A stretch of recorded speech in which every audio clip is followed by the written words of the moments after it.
Hello, everyone. I always do that. Hello, everyone. Welcome to another episode of Tinfoil Tuesday. How are you doing? Hope you're having a good week so far. Welcome, welcome. For more conspiracy nonsense bingo and my question mark insight? I don't know. Is that what you guys like? Am I funny? Is it insight? Is it just the hair? Either way. Annie Kai, thanks for 26 months, says, one more month until our third sub, baby. Briar Rose, with 31 months, says, happy Taco Tuesday, Hannah. Here's to another 31 months. JB Black says, I was scrolling Facebook the other day, and I thought you might find these dice cool. Oh, the cheese dice. I have seen the cheese dice. They are very neat. I don't know if I'll ever get them. On the Rhineland, thanks for 5 months, and for gifting a sub. Fennikagami, thanks for 100, says, for the foil, thank you. 30% to level 2 on the hype train. Remember, if we get to level 5, we'll do all the tinfoil armor and horns. Level 10 is, of course, Maid Day, as per usual. I haven't actually... I took a couple days off. I told you guys this on Discord. If you're not on the Discord, what are you doing? Get on the Discord. On the Discord, I mentioned I took the last couple days off. I try not to take more than one day off in a row. It's not very good for this kind of job. You gotta keep pulling people in, unfortunately. It's the attention economy. I've been having a rough time. So I needed some mental health days. Literally yesterday, I didn't go on the internet unless it was like something I was doing. Like I was playing Skyrim, so I needed some like help with some mods I was playing because some of the directions were a bit obscure, or what's the word I'm thinking of? Not obscure, opaque, vague. Vague is a word I could use. The only thing I really went online for yesterday were either appreciating other people's Blu-ray collections or Skyrim hints. Rin, thanks for 31 months, says that's a whole lot of months of putting up with my nonsense in chat. Old enough to know better now with 500 bits, says just bought my first house, have some celebratory bits, congratulations! I know that that's a stressful experience, but really nice when it's over. When they hand you those keys, it's nice, isn't it? It's like, oh, these are mine now. I could burn the whole house down. And it would be legal if it wasn't fraud and also a danger to my neighbors, but it's my property, so like I could do whatever. Just me? Okay. Overthought, thanks for gifting 5 tier 1 subs. Avant Gardner with 300 bits says, a month after being hit by a car, getting back to work, so buying more bits for you. Glad you had a mental health day. Thank you. Creeper129, thanks for gifting 5 tier 1 subs. Yeah, I'm way behind on subs this month because I took days off and I was streaming on YouTube for the first little bit. Speaking of which, I have a strike on YouTube right now. So until that gets resolved, I can't stream on YouTube. So that's a pain, but it's okay. It happens sometimes. I already put in, like, I've escalated it to, sorry, I was snoozing an ad. It's actually kind of a cool feature now. It says, like, hey, an ad's coming up. Do you want to snooze it? I do. I do want to snooze it because I'm talking right now. They struck me for, like, medical misinformation, but it was during a video where I'm debunking the medical disinformation and there's disclaimers on screen and stuff. It's happened before. It usually takes about a week to resolve. It's not a huge deal for me. I kind of wish they'd just have, like, a little marker, though, that they could put for, like, channels that are debunking channels. That says, like, hey, if this gets, like, a medical misinformation claim, it's probably because this person in the past has shown that they cover this stuff but don't promote it. It would be nice, but it is what it is. Profane Priestess with 45 bits says, won't be super active because I'm busy with school, but have a very much based Trixie Mattel tweet. Let's take a look. Oh, someone says, what about people that think it's just plain wrong? God made men and God made women and there shouldn't be any gender fluidity. This person says, well, God's not real and I am. Probably the most pragmatic argument for those people. But I get it. Sometimes you just want to make people laugh. Avant-Gardener with 100 bits says, wasn't able to see your last stream. Is this why it's not up now? Probably.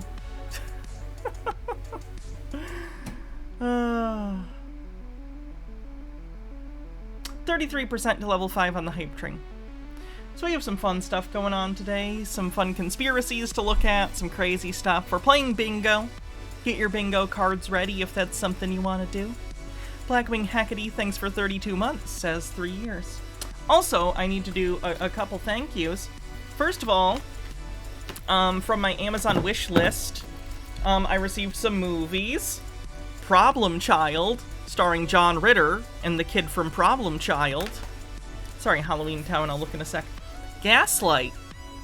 If you're familiar with the term gaslighting, this is where that comes from, in this movie. Do you believe a bad evangelical propaganda movie that I reviewed in the past, now on Blu-ray? And The Music Man, not the Matthew Broderick version, the good one. So thank you very much. Appreciate it. Those are from someone named Casey. That one did come with a note. So thank you very much, Casey, for getting me Blu-rays from my wish list. I appreciate it. And then someone else, I think I mentioned this the other day, I definitely did on Twitter. Hold on. Try not to pin things when a hype train's going on. Don't pin things when hype trains are happening. I know it's cynical, but it's gotta be up there. Anyway, what was I gonna say?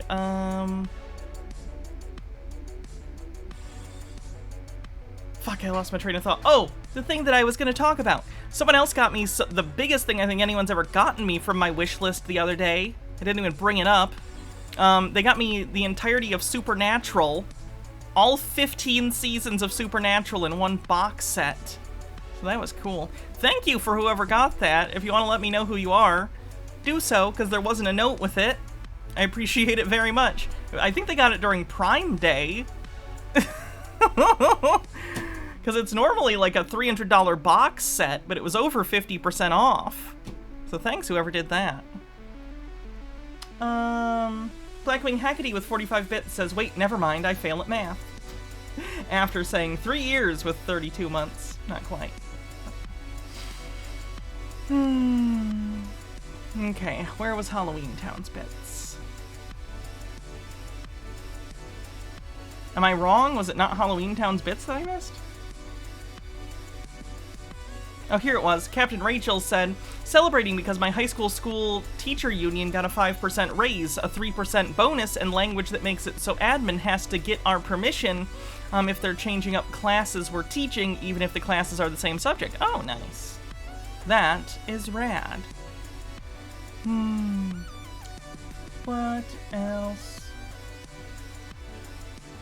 Netzerk, thanks for 30 months. It's a hydrate. Can do. Based on your pinned message, remember to not split your initiatives. Or infinitives, rather. That makes more sense as a joke, doesn't it? Logard says, the sound of freedom, more like the sound of orgs buying out theaters to pump numbers, backfiring by starting a conspiracy that theaters are trying to stop people from seeing movies by making them sold out, but the theaters are empty. Whew! Something something brevity. Vinny, thanks for 22 months. No, that is funny though. I've seen all that. It is interesting.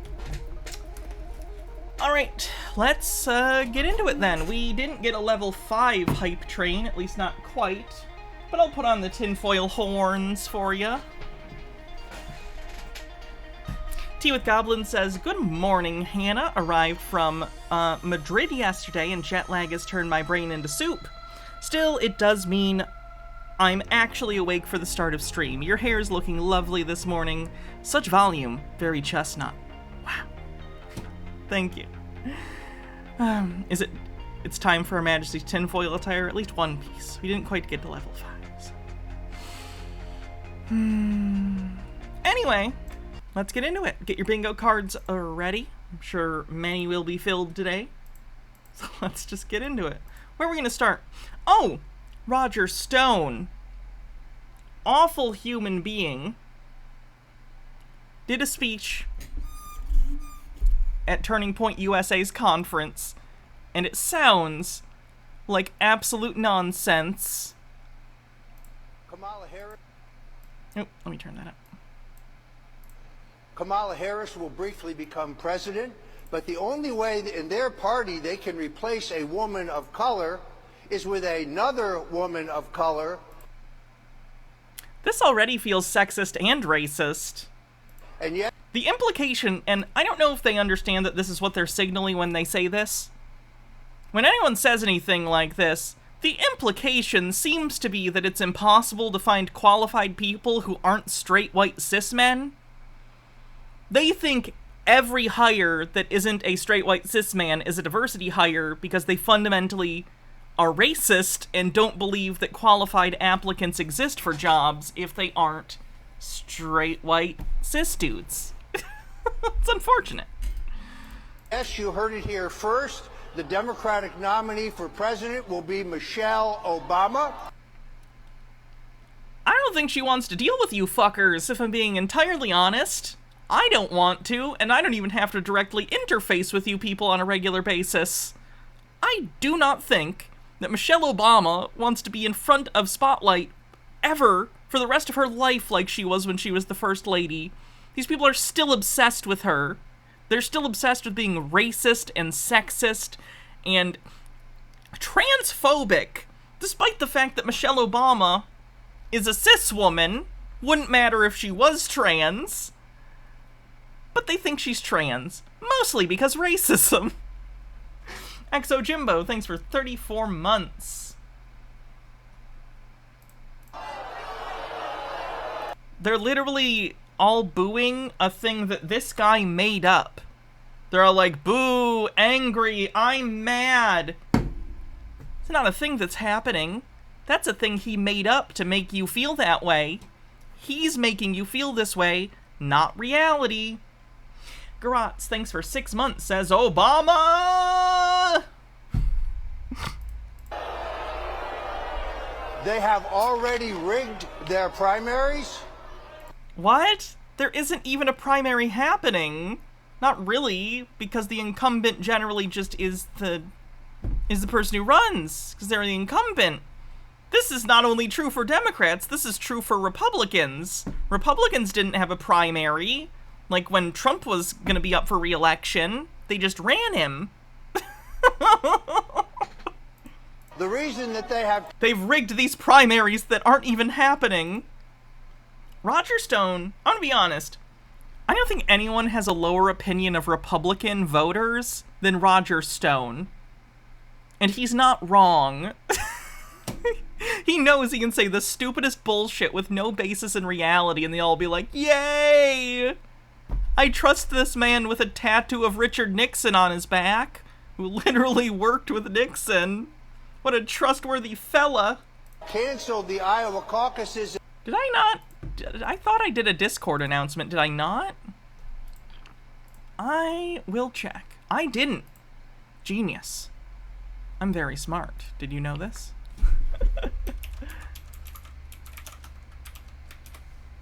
There we go. That should bring more people in. In the New Hampshire primary is to put South Carolina, a state where a majority of the Democratic primaries or primary voters are African Americans. And they will allow Gavin Newsom to purchase the vice presidential nomination. What?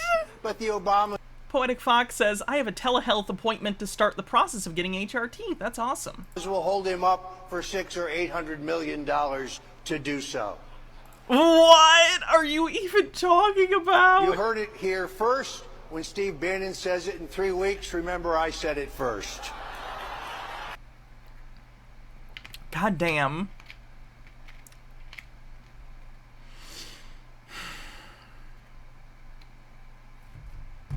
It's alright. It's alright. Let's just say the Nixon tattoo won't be looking so fresh in the next decade or so, just based on how linear time works. So it's fine.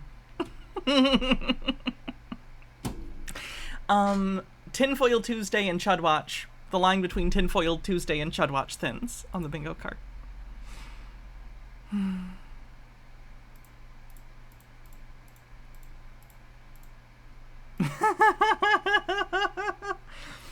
This is a conspiracy video that, to me, the most looks like a Tim and Eric sketch.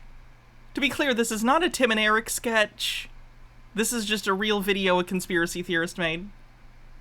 The only reason you called God a liar is because that rattles the deception Satan has planted in your mind. It doesn't matter what you believe if you don't believe the truth. That goes for Christians too. Many so-called believers who think they're Christians are calling God a liar. You're thinking, I would never call God a liar, but when you don't even believe what he said is true, aren't you calling him a liar? God said that he created a flat earth whose foundations are immovable. Psalms 93:1, even back in Genesis. It says Psalms, more so than even most of the Bible, are poetic. They're psalms. so. And it doesn't matter what translation you look at, they all say the same thing. Who is it that caused you to believe a lie? You've been listening to other people who have believed the lie. People of the world lie to each other. But if you want the truth, you find people that tell the truth. People who you know have never lied to you. The thing most people don't understand and never do understand is that one lie leads to another, and that foundation becomes a lie. People of the world have lied to you since you were born, because the God of this world only puts those in charge who will do his will.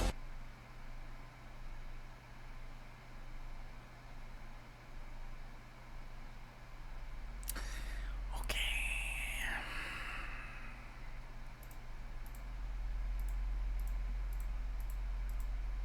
Where's Hans? We had a Hans video. Actually, let's do Chris real quick. This one's only 4 minutes long. Perfect.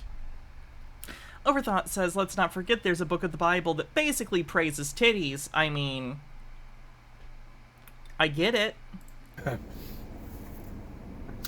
Good morning, good evening, good afternoon, wherever you may be. CC here, Chris. From New York, Westchester County. 7/15/23.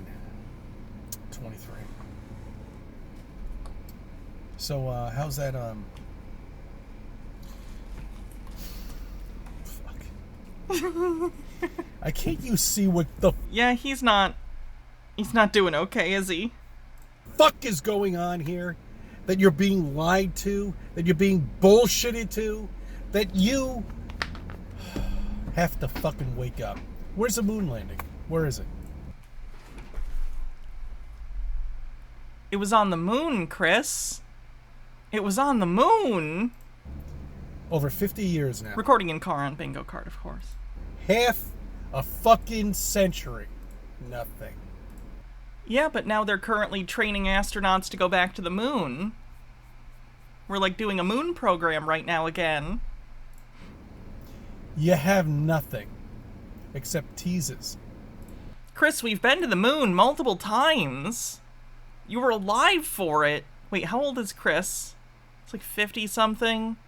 First moon landing was 69. Heh. And then, oh god, I don't know the other years we went, but I know we did, Apollo 11, Apollo 12, Apollo 13 ended up not landing because of the Apollo 13 shit. You've seen the film. But, like, there were multiple moon landings. Like, I find this interesting, too. Moon landing deniers, primarily, I only ever see them talk about, like, Apollo 11. I only ever see them talk about, like, Apollo 11 and looking at footage and pictures of it. When, like, Apollo 11's awesome, but that's, like, the worst moon footage we have is from Apollo 11. Like, we went back and have a lot better video from those ones, but I don't see them cover those as much because, it's better video, and it's harder to try and make up conspiracies about it. Because it's like, oh, yeah, this is a pretty clear 70s camera footage, and look, they're doing a bunch of shit on the moon. They always go for Apollo 11. It's a shame. That's all you have.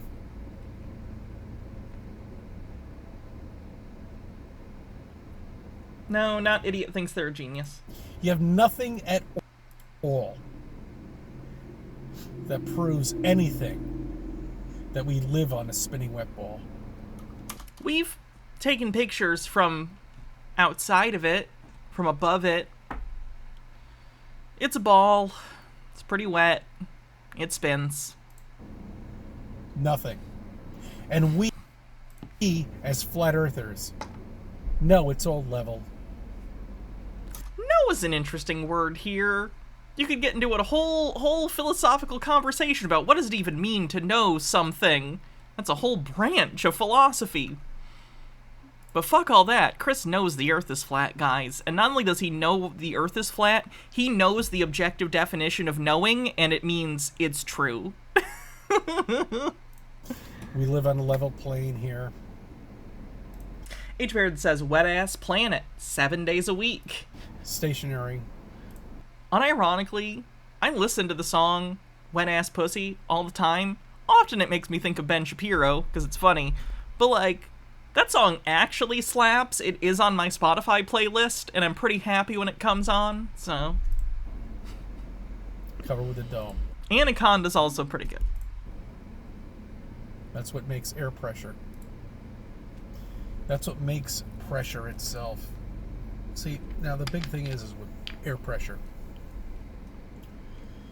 All right. And that's why I'm going to bring up the spacesuits again. What exactly is maintaining these spacesuits from not exploding?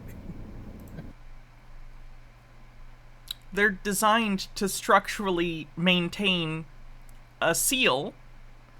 They're spacesuits. If you're talking about, like, the EVA suits they use to, like, go out and do spacewalks and stuff, they're literally designed in order to maintain a seal so that they can have a livable, like, environment, weird word, air and stuff for the astronaut.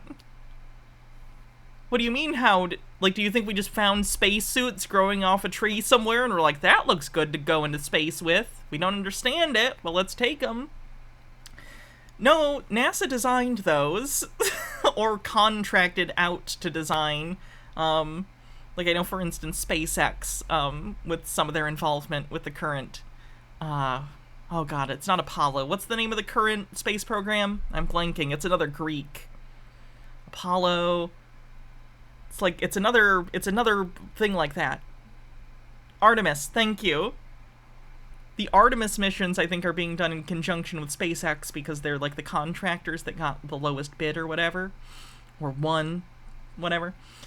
So, like, those spacesuits were designed by people in the private sector. I'm not so sure about, like, the 60s spacesuits, if that was all NASA, or if, like, was Boeing already a thing in 69? Was Boeing involved in the Apollo missions in any way? I don't know. I don't know how the aerospace industry worked in the 1960s. I guess I should say there really wasn't an aerospace industry. It was just NASA, and then maybe they hired other people. Fair enough. Where was I going with this? Oh, Chris, spacesuits are literally designed to do the thing you're describing. Like, yes, they hold pressure because they have to.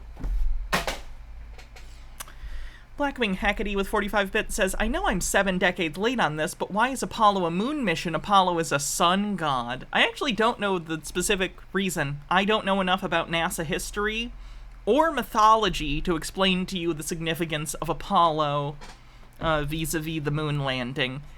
I would make a terrible symbologist. Robert Langdon is crying. I mean, how is it possible? Right there. Right there. You should say to yourself and ask yourself a question if you have any fucking intelligence at all whatsoever, and say, hey, fuck, something's wrong here. What the fuck? They're walking around in spacesuits? In a vacuum? Yes. If any but he had enough Dahlia Vianney says, love when I come in at the perfect time and your first words when the stream loads in is, it's pretty wet. knowledge about what happens in a vacuum. It's going to suck everything out. Oh no, Chris. Oh no. Okay, so the vacuum of space doesn't suck. The vacuum of space does not suck. Vacuums do not suck. There are vacuum cleaners, which is, I think, what Chris is thinking of. Vacuum cleaners suck because they're motors that spin like a fan or something and create, like, you know. In space, vacuums do not suck. Vacuums are just the absence of stuff, right? There isn't, like, oxygen. There isn't gaseous matter floating around in space. It's a vacuum. So, like, I assume he's thinking of, like, in movies and stuff. He's thinking in movies and stuff like Total Recall, which is a fictional Arnold Schwarzenegger movie, by the way. Not a science lesson. If you see in a movie on a spaceship or whatever, the window or the wall blows out or there's a crack and then suddenly, you know, explosive depressurization, that is not the vacuum sucking air out. Vacuums don't suck. Atmospheres blow.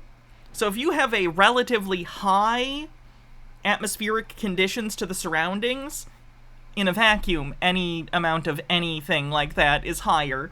So let's say you have a bunch of stuff like in an airtight sphere, right? The vacuum isn't sucking in any way. But if there's like a pierce or anything in this, what's going to happen is the pressure that's in here is going to try and escape because things tend to try and dissipate. Things try and go from areas of high concentration to areas of low concentration. So he fundamentally doesn't understand how pressure works, which is unfortunate. Profane Priestess says, according to NASA.gov, Silverstein chose the name Apollo after perusing a book of mythology at home one evening in 1960. He said the image of Apollo riding his chariot across the sun was appropriate to the grand scale of the proposed program. Just Belmont. Okay, that made me laugh, H. Baird, but I'm not going to say it. Just Belmont, thanks for 23 months, says, will he ever have this character development? No, I saw this post. Chris, I don't think, is capable of this amount of self-reflection. Which is unfortunate.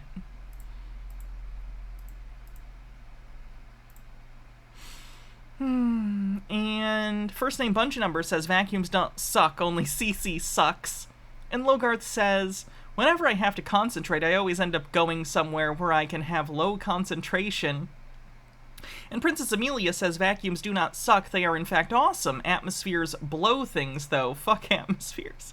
No wonder he doesn't understand how we have an atmosphere on Earth. He thinks literally the atmosphere of space is constantly pulling on it. It's not, Chris. That's not how it works. Certainly, like, the higher up in the atmosphere you get, the further away from the center of Earth's gravity, yeah, gases do try and, like, expand and go into areas of lower concentration, and they do. We lose a little bit of atmosphere all the time. It's just very little, you know? But Chris, the planet is big, and it generates a lot of gravity, so gas sticks to it, like everything else. Dr. Gamble says, in physics, there's no such thing as sucking. It's just particles pushing themselves into an equilibrium of pressure. When the pressure changes to a lower, the contents then push each other over to occupy the lower pressure area. Probably not the most accurate explanation, but I think it's close enough for this. Imagine a bunch of people in a pool. It's a hot day and there's a bunch of people in a pool. People aren't going to sit around probably and like be right next to each other in the pool when there's a ton of space to go spread out. Okay? Same idea. Except it's physics and not human behavior. But it's a metaphor, so it's fine. Blackwing Hackety says, I both suck and blow. And Dahlia Vianney with 15 months says, you sound so genuinely worried at his mental health sometimes. It's kind of crazy you're so nice to your lol cows. Also another month of Bottomland. I care. Unfortunately. I say unfortunately as a joke, by the way. I'm glad I'm a person that has empathy for people. Even if sometimes I get frustrated or think they're dumb. I still care. And it's going to balloon up. No explanation of what's on the backpack at all whatsoever. Nothing. Nothing at all. What's in the backpack? I could probably Google right now. Let's take a look. What is in an astronaut? To be clear, it's not like a backpack in the sense that you're thinking. It's a thing that goes on the back, but it's not like... What is on an astronaut's back? Let's see. On the back of the spacesuit is a backpack called the Primary Life Support Subsystem. This backpack contains the oxygen that astronauts breathe during a spacewalk. It also removes carbon dioxide that the astronauts exhale. The backpack also provides electricity for the suit. That took less than 5 seconds, and it was entirely dependent on how fast you can type. He could have looked that up. He chose not to. He chose to form a question in his mind he didn't know the answer to, and got mad that he didn't know the answer. But instead of being mad at himself and going, oh my god, I don't know something, maybe I should just look it up and not feel personally like... Maybe my identity shouldn't be wrapped around knowing what the fuck the pack on the back of an astronaut is. Instead he goes, no, everyone's lying. I don't just not know things, it's all a lie! How could I have known it? It's not even real! It's nonsense. It's fucking crazy. Aries Corinthier says, out in space, it's almost like there's nothing at all. Nothing at all. Nothing at all. Nothing at all. Nothing at all. Blackwing Hackety says, CC almost certainly hunts and pecks, though. It'll take like 10 minutes. But yet, you're given these pictures and I don't get it. Bullshit from NASA, which are so bad. I mean, they're so fucking bad. And we haven't been anywhere since 1972, actually. Okay, so you are familiar with the other space missions, like human missions to the moon. Devil Summoner Marie says, I think he's saying, why doesn't the spacesuit expand out like a balloon if there's pressure inside and no pressure outside? Though he lacks the words to articulate that, but the answer is because the spacesuit is designed to not do that, because it's not made of thin rubber. H-Baird says, some of this is generational. Gen X and older spent most of their lives before smartphones, so the idea of looking up something you have a question about just doesn't occur to them unless they really, really need to know something. That's wild. That is wild to me. Harold Elbowman says, this kind of linguistic dumb is a bug of English. In Spanish, for example, the word for vacuum cleaner literally translates as aspirator since it breathes in non-stop.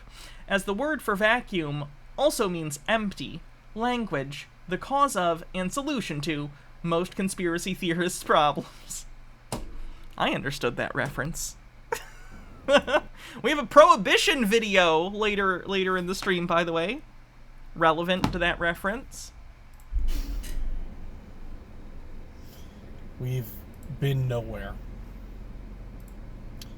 They've been lying about this. They've been lying to you. They've been lying to all of us to get your control. To control all of us. You'll never see anything, ever, launch off, go on to any moving object out in space. Mark my words on that. You're already wrong. I mean, in the sense that, like, in my lifetime, I've seen, like I was alive for the shuttle program. I remember shuttles going off. And like you said, moving objects in space. The space station is a moving object in space. It's in orbit around the Earth. And they regularly rendezvous with it. Astrofox says, we've not been sitting on our asses. We have been learning how to live long-term in space. We could go to the moon in the 70s, but we didn't know how to stay there for an extended period. Now we know how to do that, so we're going back to stay long-term. Yeah. I think the idea with the current program is to basically set up their long-term plans to set up both a space station that is in lunar orbit instead of Earth orbit, and also eventually do bases on the moon, kind of similar to how there are, like, Antarctic bases, you know? No one's gonna, like, live there. It's not like a colony thing, but it is, like, a scientific research thing. You could go there, do research or whatever you're doing for whatever length of time, and then you come back to Earth and stuff. It's pretty interesting. You know, I'm a little under 30, so it's pretty interesting to think over the next, like, 30, 40, 50 years, if we aren't all dead, it would be cool to see what's going to be happening with, like, space and stuff like that. Tea with Godlin says, I don't know, I was already well into my 20s when the first smartphone came out. My first response to not knowing something is to Google it. Granted, it's a habit born of easy access to technology, but people were inquisitive and curious about the world long before the internet. That's what libraries were essentially trained for back in the day, librarians, rather. People like Chris are just arrogant and anti-intellectual. Yeah, I could see that too. Fair enough.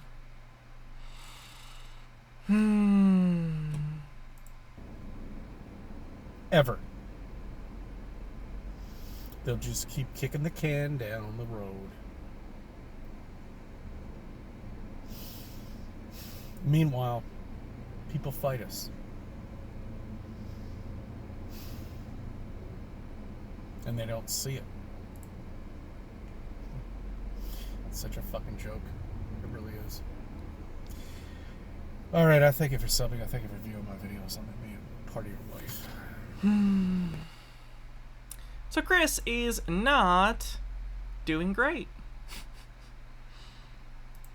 Getting hungry. This is unbelievable. We ordered a Happy Meal for our son, and this is what they gave us. The commie meal. God, look at this burger, the Mark's burger. That is disgusting. I don't even think that's edible. No, and look at the fries. Oh, God, what does that even mean? It's indoctrination. Yes, that's exactly what this is. God, at least the toy is normal. Destroy capitalism. Oh, my God.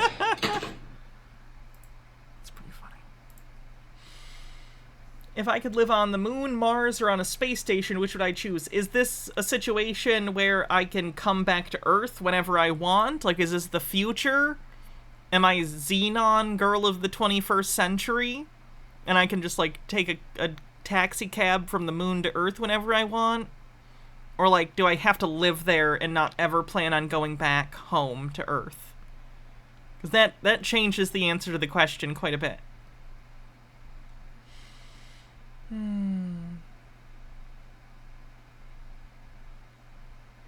Fennikigami says, to counter Devil Summoner's point, I spent most of my childhood with limited internet and had no smartphones till I was 20. When I needed to look stuff up, I went to the library and read a book or just asked people. Fair enough. Let's say live there for a year? Probably Mars. It would be the least damaging to my body. It's still going to be damaging, but it won't be as bad. Like on the space station or the moon, oh my god. Your muscles are going to atrophy so bad, you're going to lose so much bone density. You're going to lose that too on Mars, but it's going to be less severe, I would imagine. Because I think Martian gravity is like 30% less than Earth. So like it's not nothing. There's going to be atrophy and bone density loss probably, but it won't be as bad as the moon or space station. Plus, I'm gonna be honest, zero gravity or microgravity sounds awful to me. Like, floating around all the time would make me want to vomit. It's 38%. Oh, even worse. Can I choose none of these? Can I go to Venus? What's Venus's gravity like? I'll wear a gas mask, it's fine. Peaconkosaurus says, your lipstick looks lovely. Also, can I ask, what do you take for ADD? I apologize if it's intrusive, just looking for myself. I'm on Ritalin. Works very well.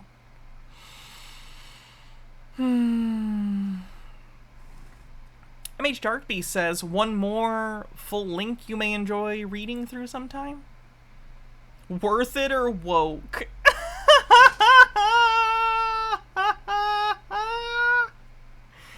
Is this a whole fucking website where psychotic people obsessed with the quote-unquote wokeness of their media can go to see if it's okay to go see a movie? Holy shit balls. Wow, Super Mario Brothers only got a 75 out of 100.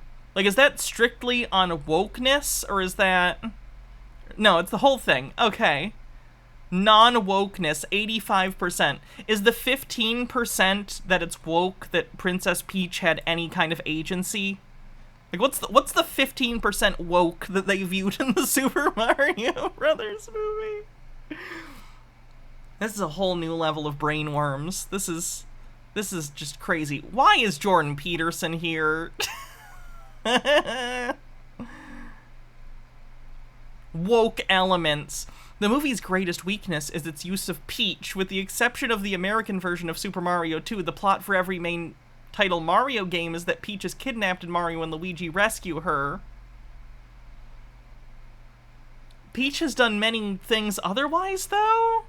Like, the movie was clearly about the franchise as a whole, and not that it matters anyway, that's still, like, the plot of the movie, more or less. Like, it's not a big deal that it's Luigi instead. Wow, yikerinos.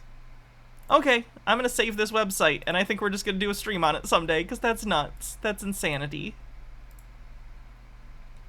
Stone Corbell says, speaking of Venus, I recently read that they have detected compounds in the upper atmosphere of Venus that have only ever been found to be produced by organisms, and the upper atmosphere of Venus, outside of the horrible greenhouse effect of the surface, has similar conditions to places on Earth.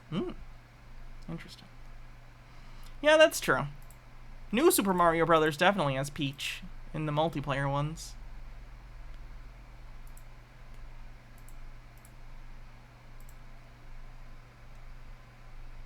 Take a look at the bingo cards.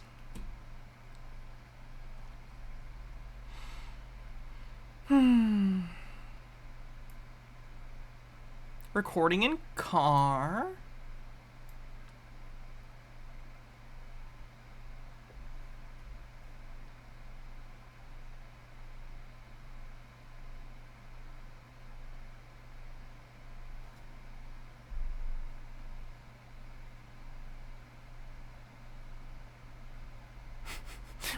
Were the Clintons mentioned in the Roger Stone thing? I genuinely don't remember.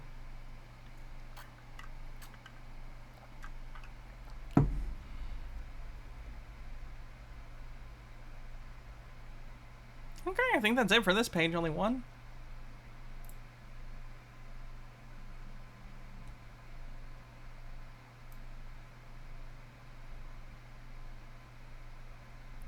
Don't think we had Satanic yet. Clones. Line between Chudwatch and Tinfoil Tuesday thin, so Roger Stone, obviously. I really hope they don't touch Birdo, because, like, to be clear, as of right now, Birdo is canonically trans, and they absolutely will not do that in the movie, because it's Nintendo and Illumination. So it'll basically decanonize her being trans if they put her in the movie. Because I guarantee they're not touching that shit. So please actually completely exclude Birdo. Is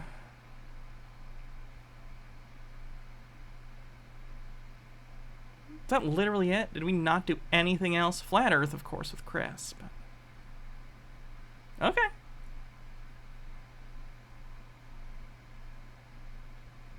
When did I mention blue? Oh, that was someone sent me them. Fair enough. I did mention them, though. I'll count that.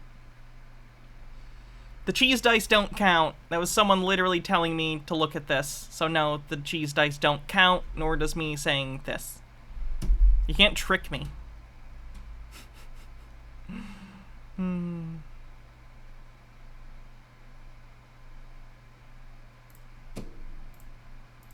Okay, who's next?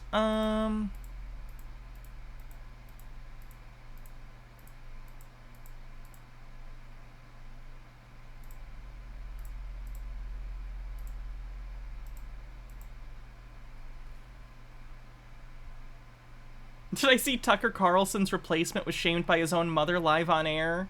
No. Doesn't Yoshi lay eggs and go by he, him pronouns, and he's always paired up with Birdo? I'm calling it their T for T. Forrest Espion says, going back to the conversative, worth it or woke.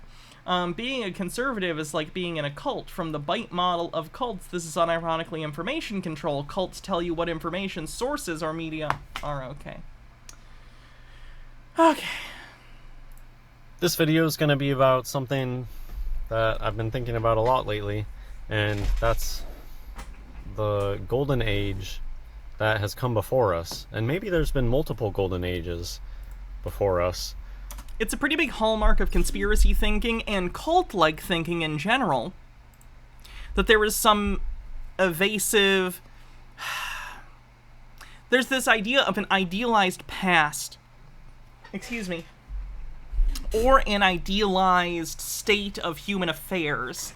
They basically believe that there is a right way that things are supposed to be, there is a natural order, where everything is good, and the only reason everything isn't perfect and good, and the things aren't in the natural order, is because they, them, someone, some group, some cabal, some bullshit, is stopping it. So in order to get this ideal golden age back, in order to go back to the golden age, to make America great again, you can pick any number of, like, things here, you just need to stop these bad actors, and by actors I don't mean like in a I don't mean like performance, I mean like bad people perceived by the conspiracy to be bad and causing the rift in what should be the golden age, or should be the natural state of affairs, right? Dan Olson mentioned this in his Flat Earth video, how conspiratorial individuals or people who want to make things simpler, instead of recognizing complexity in the world, will demonize the individuals outlining complexity. So, for instance, instead of recognizing, like, oh, climate change is an existential threat to all of us, that's complicated, that's a big issue, so instead it's easier for them to magically wish it away by saying, that's not a problem, climate change isn't a problem, people bringing up climate change is a problem. Shut the fuck up about climate change. They look at, like, gender issues with, like, trans people, intersex people, just gender non-conforming people in general. They view it and don't see, oh, maybe things are more complicated than we thought in regard to, like, gender expression versus sex, etc., etc., etc. No, that's not the natural state of things. The natural state of things is what I saw when I was a kid on TV Land watching Leave It to Beaver. That's the natural state of things. I'm told all the time on Fox News that there was some natural state, some time when things were good for everyone that looks and thinks like me. So we should go back to that time, and we just have to stop these people outlining this complexity which I have defined as evil in order to stop thinking about it. So they see people like me, trans people, whatever, being like, hey, we want to exist, and I know that doesn't fit into the paradigm that you thought about how, like, sex and gender work, but I just want to live my life and not hurt anyone, whatever. They view that as a threat, because they think there is a natural order, and this is not in line with what they consider the natural order, so this isn't a difference of opinion, this is some sort of issue that is more complex than they thought. I am evil, and trying to upset the order. It's pretty crazy. First name Bunch of Numbers says, I'm sure there's a German word for this, but in the meantime I'm gonna coin the word neverstalgia for when people get nostalgic for the vague pastime that never really existed. And this, to be clear, is a very, like, human thing. This isn't only ever in, like, cults and stuff. I think a lot of people look at things nostalgically. We all have some nostalgic past that we kind of think back to, right? The point is, we have to understand that those things are nostalgic because, not because the world was simpler, but because you were simpler when perceiving the world. I've talked about this before. I remember, like, the 90s, early 2000s. To me, that's nostalgic. That's the simpler time. post 9/11 America was my simpler time, chat, as a kid. It wasn't because the world was less complicated or better. It was because I was a child and didn't know better. You're not nostalgic for some idealized past that was simpler. You're nostalgic for a simpler you that can't perceive the complexity of the world. It's okay to be nostalgic as long as you recognize it for what it is. You are not nostalgic for a simpler world, you're nostalgic for a simpler you that didn't fully understand it. But it really is true that there's nothing new under the sun. And all the way back when it was said that nothing was new under the sun, I think that everything on Earth had more or less already been exhausted by that point. And even things like computers had already existed at times in the past. And yeah, I really do believe that things like computers come and go, and I don't think that it's really as spectacular as people may think. Anyways, what I've been thinking about in particular are how cathedrals themselves are technology. And I mean, in a very literal, broad sense, any building is technology. Humans had to invent buildings and how to build them and architecture. So, like, it's a thing people have invented for a purpose. But it's not the thing that you mean when you say that. That there were extremely advanced people in times past. And I'm not talking... Yes. Yes, there were, but not by what you mean. It feels like some people think that there's some fundamental, like, brain difference between, like, you or I or someone born in 5000 BC. BCE, whatever. Okay? There isn't. Like, you could literally, if you had a time machine and could somehow take a baby born in 5000 BCE and transport it to today and give it educational opportunities and things, that child would function the same as any child today, right? The difference between us now and us 10,000 years ago is not really biological, not in any way that matters, at least. Obviously, things are always changing, but evolution and change take place over longer periods of time than that. The changes we've seen in human society since the beginning of human civilization and, like, the Indus River Valley civilizations hasn't come because of some sort of, like, biological evolution. It's happened because we've been able to basically bootstrap ourselves into learning. We can teach things to younger people, so we don't have to start fresh every time a new person is born. That person can learn things that were taught to them by previous generations. It's like we're all on a Minecraft server. Think of Earth as a Minecraft server, okay? And maybe the people who started the server aren't even around anymore, and tons of people have come in and out and in and out and in and out. But maybe they left all the recipes. Here's how you do this, here's how you do that. And they still have resources left over from when they left the server.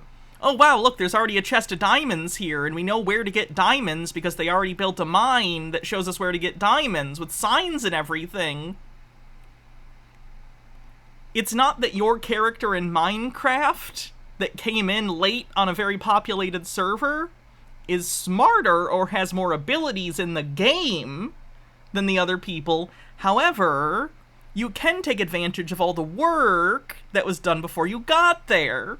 That is fundamentally how human civilization has flourished. Sure, there's ups and downs, but we're able to look back at the past, read books, share knowledge, and continually improve. We're like on a tech ladder, and we all benefit from the things that have come before. So anyway, the point I was trying to make is, the initial premise he's even having by saying, like, people in the past were a lot smarter than whatever, the fact that you even assumed that they weren't smart is a problem. They had less opportunity, They had less knowledge readily available to them, but there were still incredibly smart people.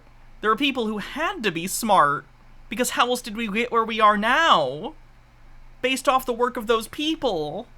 That's why that, like, standing on the shoulders of giants, I forget who said it, but some scientist said, like, yo, standing on the shoulders of giants or some shit. The idea is that, like, sure, someone eventually maybe creates a thing, but you only do so based on the work that was done by previous people, right?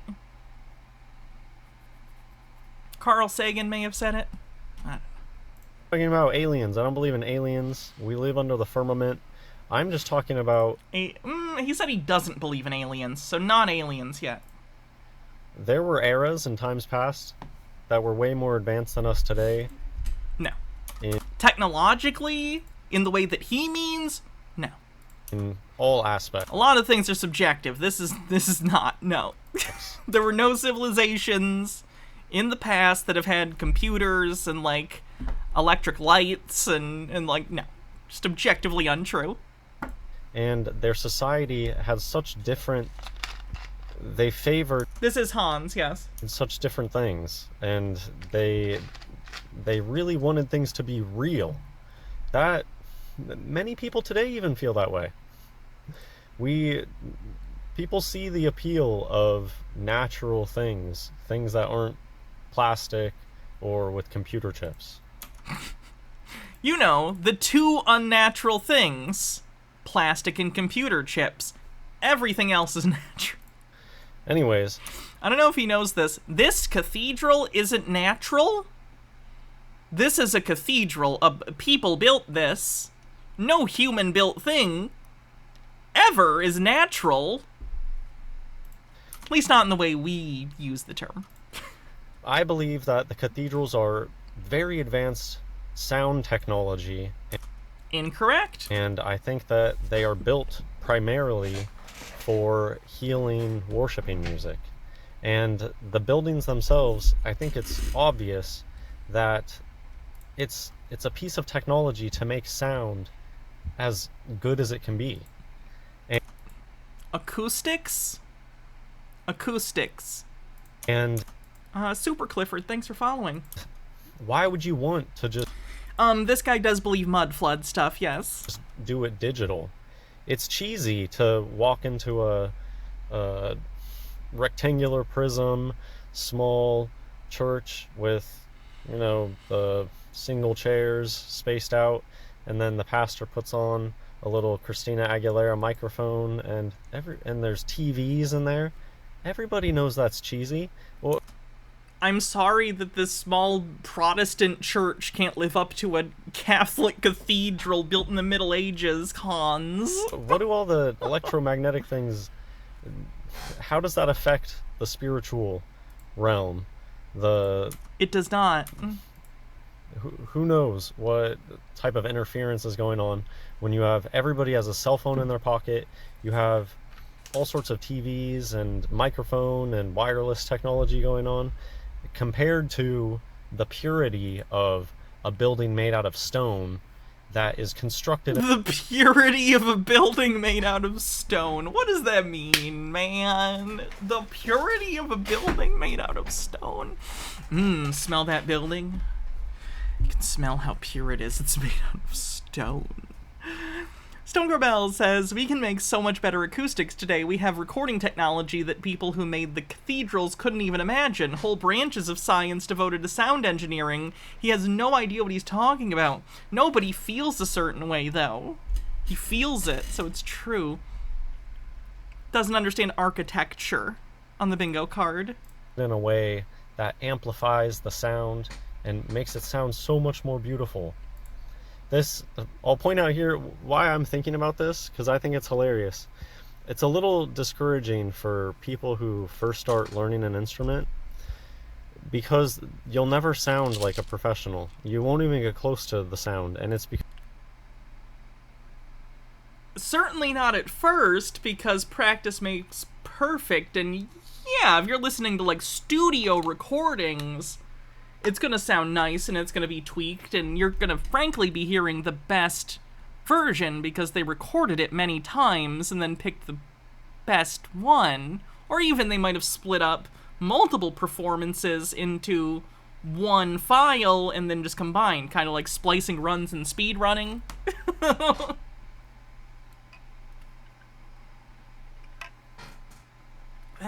Take your meds. Okay,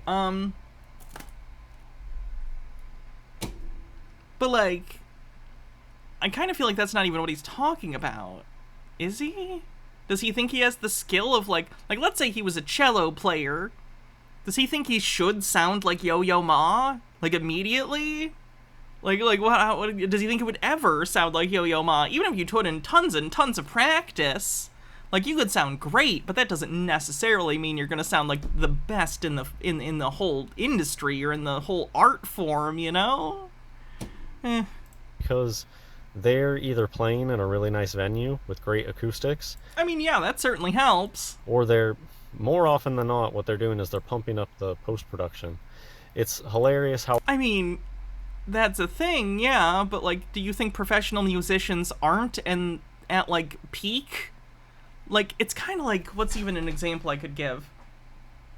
There are already tons of people who are competent at playing music. Like there are way more people who want to get into the music industry or get into music in general, even just as a hobby, than there are people who can realistically make money off of it, right? Or realistically be, I don't know, paid attention to.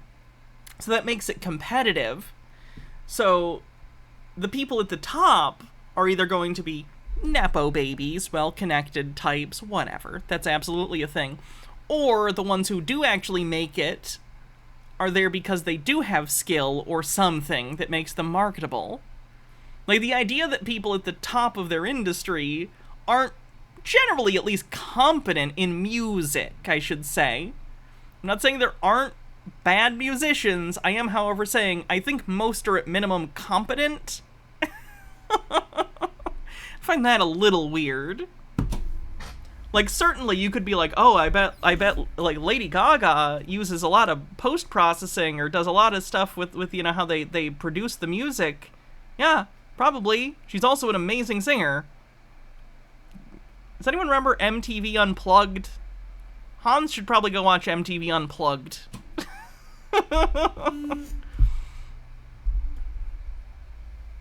Profane Priestess says, cathedral engineering is actually super interesting. I recently did a semester on the history, anthropology of architecture. The arches used in Gothic architecture are actually borrowed from Muslim engineers. The pointed structures help to direct stress down onto the ground in a very sophisticated way.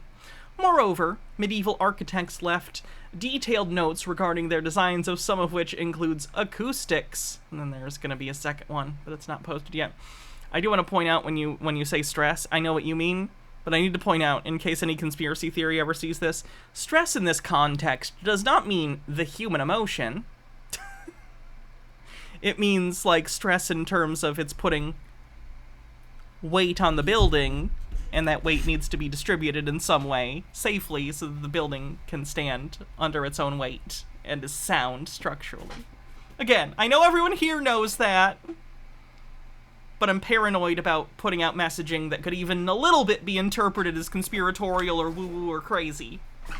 I see so much of it online. How often I'll go to a video, and I'll read the other half when you finish the message. The video is them outside on a windy day, and it sounds like they're playing inside of a cathedral. And people are... It's one of those things... Oh, he just genuinely doesn't believe that talented musicians have talent. That's a shame. You can't see the forest for the trees, and it happens so frequently that people don't notice when it's there. They notice when it's not there, and then they assume that it's bad.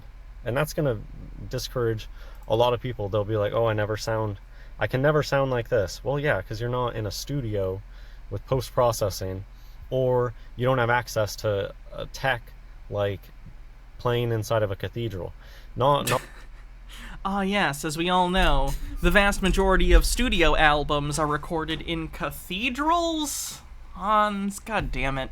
Have you not seen Josie and the Pussycats? You fool.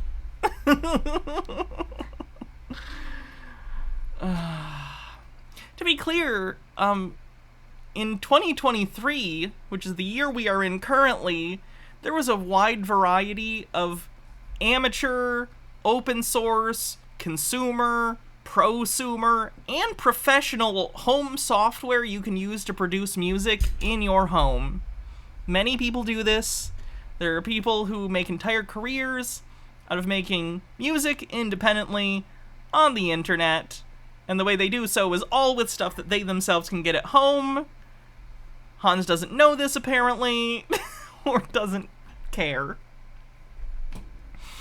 Profane Priestess says some architects did in fact observe how structure affected sound and how that could in turn could impact how people felt about things. Cathedrals are designed to sound a certain way, but it isn't precursor civilization magic. It's the church paying people to figure out how to build structures that help project power in certain ways. Oh, absolutely, acoustics are a fucking thing. I am not saying acoustics aren't true, or aren't real, or aren't something that goes into, like, consideration of, like, spaces like this. More so just it's not magic. Blackwing Hecate says, I am curious what Hans thinks about the Sagrada Familia Cathedral. I'm not familiar with it.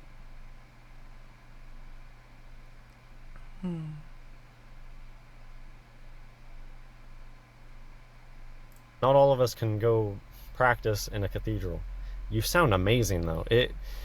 This is the point. People are just wowed by reverb, and that's basically what cathedrals are. They are reverb technology that takes live music and again, yes, it's called acoustics, Hans, and it makes it sound phenomenal. You can't compare it. It's so I'm an amateur musician. Oh, woof. Where's your music channel, Hans? Are you fucking kidding me? Are you telling me that somewhere on the internet there might be Hans Wormhat original songs? And if I just take my raw audio and I make videos, it's fine. Like, oh my god, where is his music channel? Chat, holy shit. It's not horrible. Oh boy. I'm always getting better. And anyways, if I take my audio, though, and I add, like, a cathedral level of reverb, people are, like, wowed by it. They're like, oh, man, that's so crazy. And I didn't do anything. It's just technology. Did you know that post-processing has an effect on music? Oh my god, who knew? Producing music a particular way to get a certain sound leads to different responses? Oh my god, this isn't a conspiracy, Hans. You literally just learned music. like does he not understand that, like, there are famous music producers whose entire job is just getting the sound right, and they're famous for doing so really well. Like, post-processing, producing the music and figuring out how to make it sound, where to put in what, is, like, a huge part of the music industry. That's not a conspiracy, it's just how the art form works. Like, it would be like saying, I'm trying to even give what would even a comparable example be?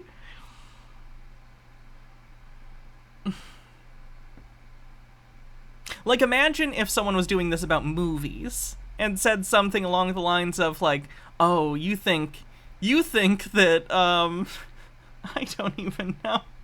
You think Steven Spielberg's such a good director? That's just because of all the editing and special effects. First of all, not really. There are reasons that Steven Spielberg is specifically a good director in camera, but also, like, yeah, that's part of the project. The ability to use editing and direct editing, like, sure, there's a movie editor, but the director typically works with the editor. And the director does oversee, like, here's what I want the effects to look like, here's the overall mood I'm going for, here's the thought, and then they have people execute that, because they're the director, right? Like, I don't even know what to say here, other than it's just like, yes, Hans, music production makes your music sound better often, that's why it's used. It's not a conspiracy. And today, obviously, the reverb that I added is just fake digital. To bring it back to why I know cathedrals are advanced technology, it's harder to build a cathedral than it is to make a digital reverb effect.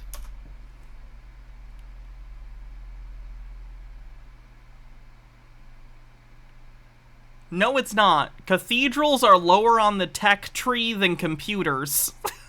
I don't know how to explain this to you. To be clear, on the tech tree of human civilization as it has existed, cathedrals are down here.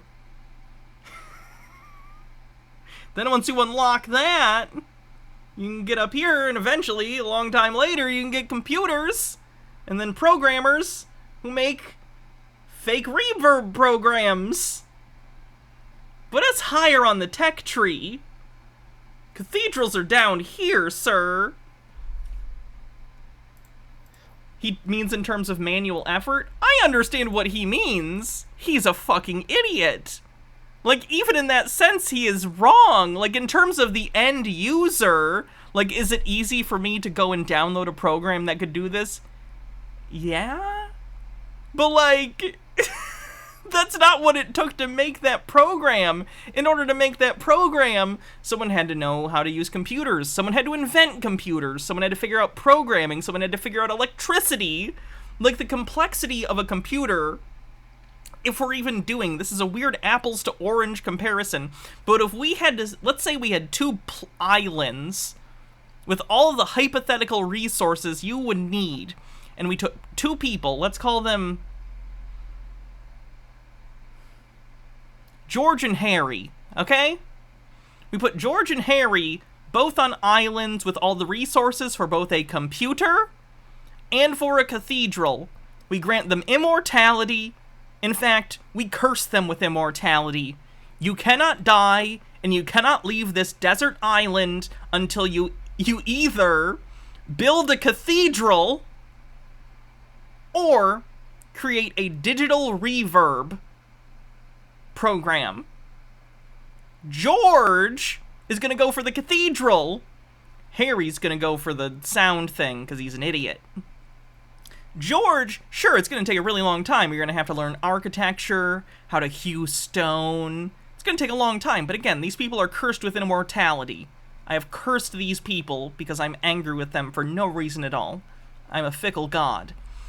Anyway, the guy who does the cathedral is going to finish way before computer guy, because computer guy has to figure out, oh shit, okay, metallurgy. I got to figure out metallurgy. I gotta figure out how to do something with silicone to make silicone chips. I need to figure out I need to figure out how to manufacture any of this. Computer chips, transistors. Once that's all done, even if I create the computer, I have to come up with some kind of computer programming language. I guess he's gonna start with some sort of basic, which then he's gonna turn into something that can develop more complex code once he figures that out. He has to figure out how to set up some sort of user interface. He has to figure out how to build a microphone. He has to figure out how to build an interface between the microphone. Again, like, how do you understand this? Like, do they get help? I literally don't even care. George could build the entire cathedral with his bare hands on his own, and it would still take less time for the other one to do the same with computers. I feel like Hans fundamentally does not understand the effort required to make certain things, and that certain things are prerequisites for things to be made. Like, you can't have digital reverb software without microphones, computers, electricity, programming, user interfaces, literally just the ability to manufacture chips and transistors and know how to lay out, like, the physical computer chip to do something. Kirthan with 34 months with tier 3 says, greetings from Colorado. We're vacationing here for a week before we move to this area, and this state is already so much better than Florida. Nice! Fenekagami says, I'm a fickle god, so Hannah, you're a regular god? I found Gore. Gore the God Butcher is in my chat. Called it. Or to create like an echo chamber in a studio. That's a piece of technology. It's not as impressive as a cathedral, which does it in reality. You can just be there and it's real. It's physical. There was a really advanced people all over the earth that They had great sensibilities. How in the world does he think it's more like, again, they're both impressive human feats. I understand. I'm not trying to discount the discovery and utilization of acoustics within spaces like cathedrals, churches. I understand. I am not trying to discount this. I am not saying this is not impressive. Architecture and all of these things are wonderful and took a long time to figure out. And I appreciate everyone who's ever worked in those fields. However, just in terms of, we know which one takes longer. Chat, I feel like I'm taking fucking crazy pills. We know which one takes longer because we had cathedrals, and then hundreds and hundreds of years later we had the computers. We literally did this. We did the test. It's called human civilization. We're in it. We're in it! We know which one took longer because we did both of them. That's why we're talking about this. And we know which one came before which one. We know which one is harder. Okay. And they wanted things to be real. And these are the result. So that's the gist of it. These are basically reverb technology for healing music. Healing music, spiritual music. The reason that you know that they knew what they were doing, it wasn't just, they sell the dumbest things. Oh, people were just like being competitive to build really tall things. No, What? These cathedrals are perfectly planned out. Okay. So no, I don't think anyone has made the claim that they were just, I just want to build a tall thing. I don't care anything else about it. Just build it tall. I don't think anyone in the history of the world has had that thought. Okay? What he's doing is making a straw man argument of the argument that is, yes, cathedrals, churches, things like this, built throughout the Middle Ages and later, were built in part because the religious authority, in this case the Catholic Church, was effectively both a political and religious authority. They were like the authority in many places, right? So they built these things for a multitude of reasons, including to show their power, to show the power of God, to inspire awe in the people who saw it. Like, there's a whole variety of reasons, both selfish and cultural, right? It, of course, benefited the church, but also they did deem this important because even though, yes, of course, the Catholic Church, we were familiar with Martin Luther and the things he fucking put on the door. Not gonna get into it. Regardless, the people within the churches also believed these things, at least for the most part, I would imagine. So yes, they wanted to build big houses for God. They wanted to build big, impressive structures that showed we're in charge, our God is in charge, we are the authority religiously, politically, whatever. The acoustics are a part of that. Having an environment where, like, if you're giving a sermon to the laity, right? First of all, this is before microphones and stuff like that. Long before. So you need to be able to project. You need whoever is speaking from the pulpit, you need that to go through. So acoustics are important for that, so that they can speak to the laity. Also, in times when you're doing music. Music, choir music, very culturally important to the Catholic Church, right? It's a huge part of the religion. It's a known psychological thing that in religious contexts, when you play music, when you do stuff like that, it can make people's brains feel the burr. It makes people feel very into it. We see this today in, like, evangelical churches where people go into tongues or whatever. There's chanting and droning. There have been studies on this that show it puts people into a specific state of mind that makes them more amenable to messaging, let's say. Pentecostal. Thank you. This is a similar version of that. To be clear, I'm not saying I don't think that people at the time were like, we are in charge of the Catholic Church. We are going to turn it acoustically really good, and that'll brainwash people. No, again, I think the people in the Catholic Church believed the things that they were teaching people and still do. I just think that they thought that it was all part of, like, you know, the thing. Oh, we build these structures for God and for Jesus and the saints, and we build them in a specific way so that when we worship them, when we sing, when singing is done, it's beautiful and echoes, and it causes us to feel this spiritual power. They don't know that this is just psychological, but they do know, oh my god, this is beautiful, this is pretty, this moves something in me, so let's keep doing this and build structures that help. Do that. I just...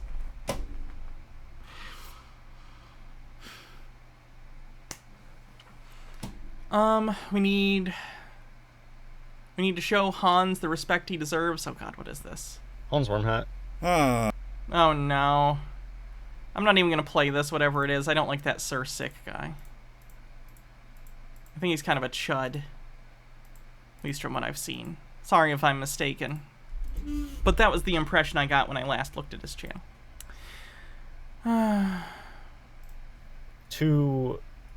For acoustic purposes, I mean, I'm gonna stop saying it after this.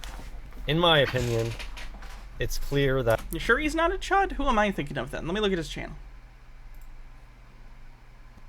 Hans Wormhat. That's... Let me take a look. Oh, I remember why I didn't like him. Like, he uses, see the top video? I don't like that kind of shit.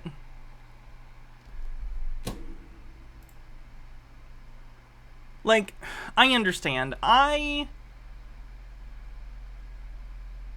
me put it this way. I, on this show, try to make content in a way that, sure, I understand I make jokes and I can be sarcastic and I can be shitty. I am not above that. I am not saying I am above or incapable of being shitty. I have been 110% in my life. On this show, I understand that. There are times I've crossed a line.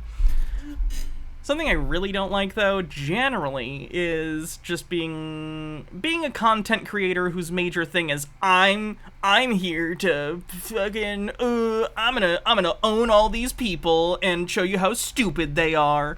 I get it. I show crazy stuff. I understand that. I don't know. It just feels not very empathetic to the people that are being covered, and instead just feels like, look at this fucking idiot. And again, I understand. I've had times, plenty, where I've been frustrated and said some not so nice things, but just, I don't know. It's an attitude that I think is not good and is upstream of a lot of bad beliefs, so. Profane Priestess says, does Hans not understand the papacy was a literal empire that held its territory and collected tithes from all Central Western Europe? The Pope literally orchestrated entire wars, conquered kingdoms, and manipulated monarchs. It's about power, about glory, about wealth. Like, just from a cynical view, this all makes sense if you believe your leader, the Pope, is the appointed representative of an almighty God and absolutely will smite people. Take my last pities. You thought about this more than he did already. That it is a piece of musical technology and worship. Piece of musical technology. Yes. Acoustics is a musical technology. That is accurate. And the things that we have today, in terms of digitally replicating these things, are a more advanced technology. Sorry, I want to look at that guy's channel again, because I swear I recognize... Oldest, maybe? Yeah.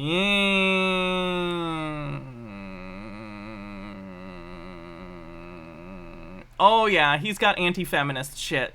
His early videos are all anti-feminist shit. Yeah.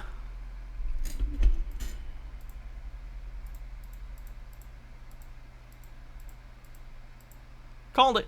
A worship place. But really, I think that... You changed for the better? That's good.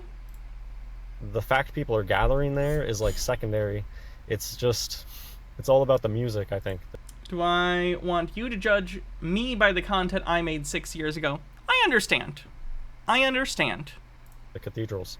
And the sound. Because If I had made content... Let me just put it this way. There is some content from back then that I have deleted. If I had made videos like that, I absolutely would delete them. And if you have anything that bad from me, tell me and I will fucking delete them. I already don't want, like, the Carl Benjamin shit on there.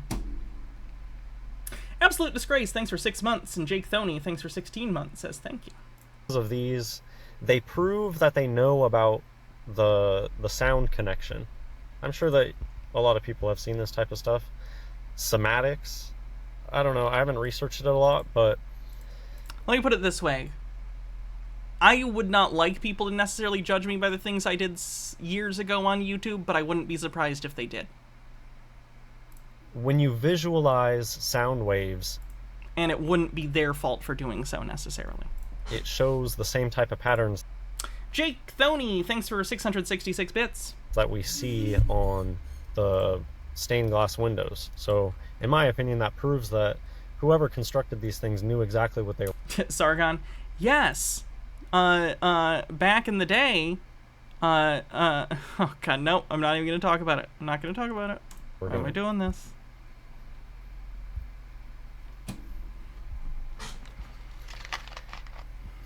If I have seen further, it is by standing on the shoulders of giants. I think that the hidden truth to the statement is that it is literal.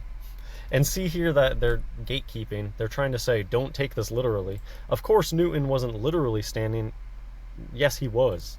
Oh my god, he thinks on the shoulders of giants is literal! Giants on the bingo card. Maps and Mimic says, I'm sorry, did I see Abe Lincoln's wife holding a Hitler did far more good sign? You did. MH Darkbee says, here you go, without the Sir Sick stuff. Okay. We weren't quite sure what a worm hat was, right? So we made a few of them. This is the first one. It's a hat made of worms, okay?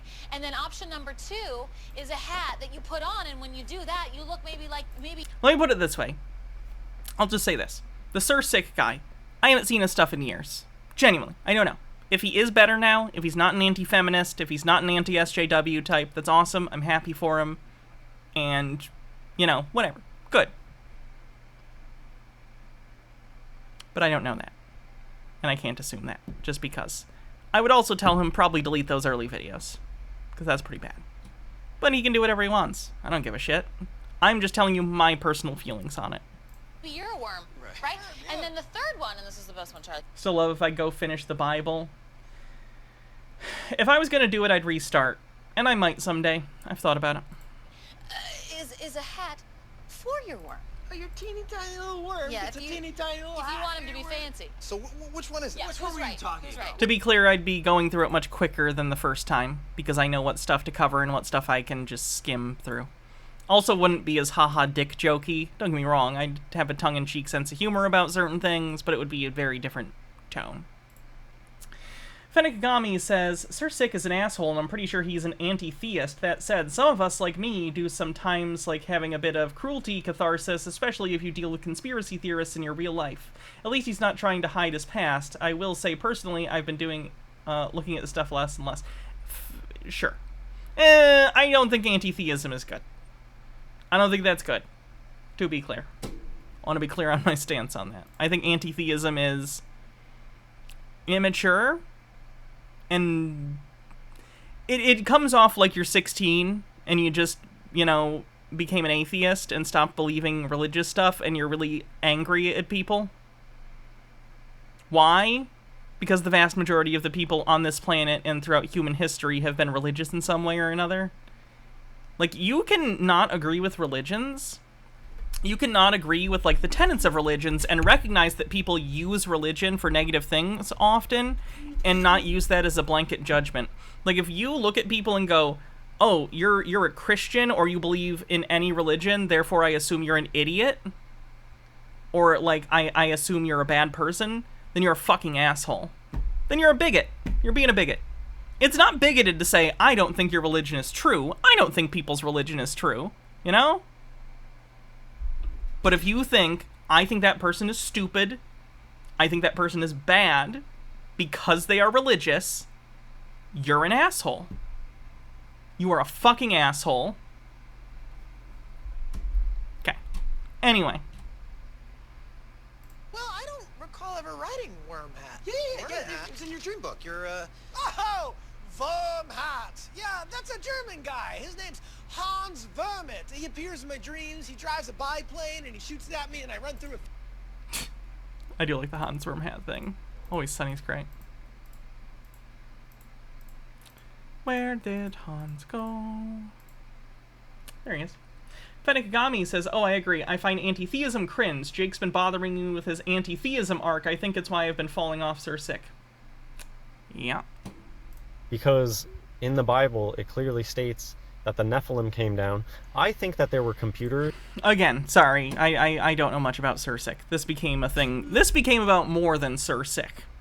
And I apologize. Really early on. And the technology was probably gatekept and used to make, like, fantastical idols, like animatronics. I think that animatronics probably... I think Nephilim probably had animatronics. Because they probably understood... The Nephilim invented Disney World. Alright, sure. I'll go to Nephilim Disney World if I don't have to go to Florida. I'm not flying to Anaheim either. Computers. But the point is, Newton knew about the giants. Giants are part of the Bible. Newton clearly would know that the Bible had giants. When I did go through your atheist Bible study, did you just read the text, or did the Bible you read have any sort of commentary? I ask because I'm currently reading the HarperCollins Study Bible, and I'm quite enjoying what the scholars have to say. It didn't have commentary. If I did the Bible stuff again, which maybe I'll do someday, it's nothing I'm, like, intent on.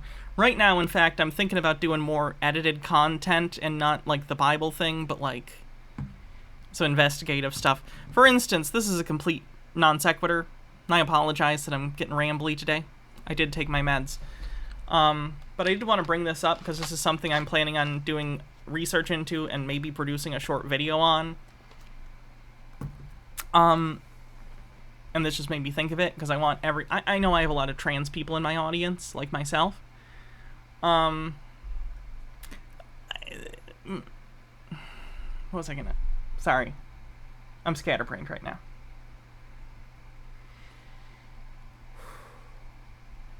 Took a deep breath and I'm good. Anyway, something I wanted to talk about because I know I have a decent number of other trans people in the audience. I don't know how many of you use Reddit. I don't know how many of you use the MTF subreddit in general. I haven't used it a ton. The subreddit I used to like the most was the trans subreddit, the meme one or whatever. But that, I think, closed. I don't know if it's open now, but they closed a little while ago, which is unfortunate. But if you spend any time on Reddit and trans spaces and you find yourself on MTF, there is a pattern that I've noticed, and I think other people have noticed too.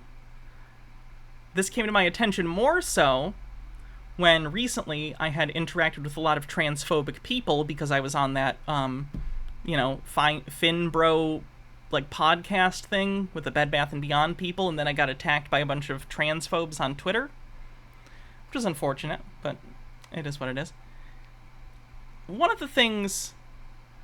I'm familiar with the third-party apps thing. It sucks. My Reddit experience has been so much fucking worse since I had to stop using Reddit as fun. Anyway. Something I noticed when I was interacting with some of the transphobic people, one of them said something very interesting to me vis-a-vis bottom surgery. Not to get too personal, I don't mean to, like, get TMI on you guys, but I think I've mentioned before, I've not had bottom surgery at this point. I plan on it eventually. It's something I want to do, but I have not had bottom surgery.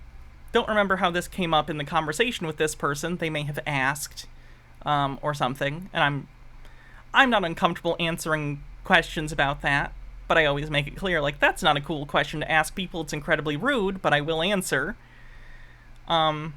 He said something really interesting to me. Something very specific. I think he might have been a woman. I don't know.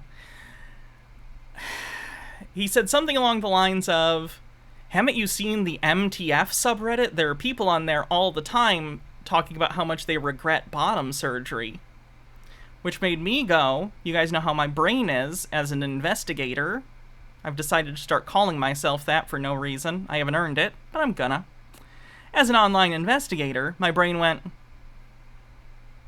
why does this transphobic person on the internet very specifically know the MTF subreddit on Reddit and had a link to something on hand? So then I read the post. The post that they linked is about someone who had a whole post, and if you're on the MTF subreddit, you may have seen this post recently, you may have seen several posts recently, about a self-described trans, male-to-female individual who claims to have gotten bottom surgery sometime in the last year, and went on a whole, diatribe about how awful it is, they regret it so much, they miss having a penis, they feel nothing, they they were psychiatrists tricked them, It's basically a list of transphobic and TERF talking points. And you look at this profile, and the only posts this profile has made are about this. And then people in the comments start asking specific questions, because discussions of bottom surgery do happen all the time. And there are, to be clear, surgeons. If you're going to get bottom surgery, I assume you're going to do this anyway, but do research, make sure you find actual reviews, and in fact, if you can find someone who is a former patient or a former person who got surgery from a doctor, if you could talk to them and see what their experience was, all the better. There are places online where trans people can go and congregate and talk about this kind of thing. So, when this does happen, usually people will ask, who was your surgeon? What was your, pre-surgery stuff like? What was your post-surgery plan? All these things. Because people in the community want to know, they want to prepare, they want to make sure they don't end up going to a doctor who's going to, harm them in some way, or not take the surgery seriously, or just the results aren't as good. Because with any surgery, some doctors are better than others, Some have better results, some have better technique, some have different ways they do things. So these reviews are a real thing. I've seen real ones. But anytime anyone tried to ask this poster specific questions about, what was your pre-op routine? Who was the doctor? What don't you like about it? Stuff like that. It's not even that they were defensive, they just didn't answer those questions. They just ghosted. Any comments that asked for further clarification, nothing. Radio silence. However, it's not like they didn't comment at all. Anytime someone, sounded like they were like, oh, this worries me, they were commenting to them and being like, you should be worried. You should be worried. And in fact, here's even a worse thing. Posts like this have been happening for a while. Every few weeks, maybe once a month, on the MTF subreddit and other places online I've seen. Again, when I'm done doing an investigation on this, I hope to maybe make a short video. It doesn't have to be long. I've been wanting to get into edited content again. In my head it feels like such a insurmountable task. But in my head, I guess a video essay is like an hour long. I could do just a 10-minute video. I could do little short edited videos where I just concisely bring a topic together and explain it. Anyway, this has been happening a lot with very suspicious accounts, and from what I've been able to find, it appears that there are two potential things happening. Firstly, would you be surprised to hear that 4chan might be involved in this? Probably not. Anyway, it appears that there might be some chasers on 4chan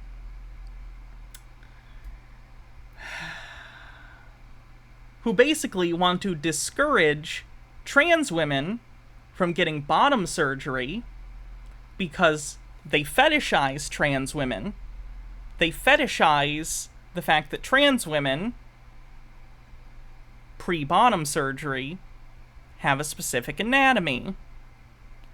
So literally, chasers have taken to a tactic of doing this kind of thing so that within the population of trans femmes, there are fewer people who have had bottom surgery.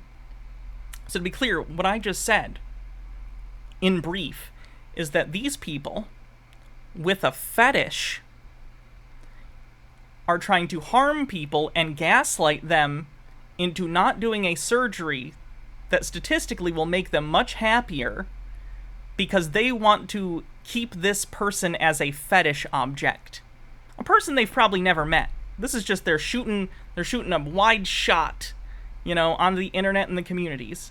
So not only that, but I think there's just general transphobia turf stuff about this too.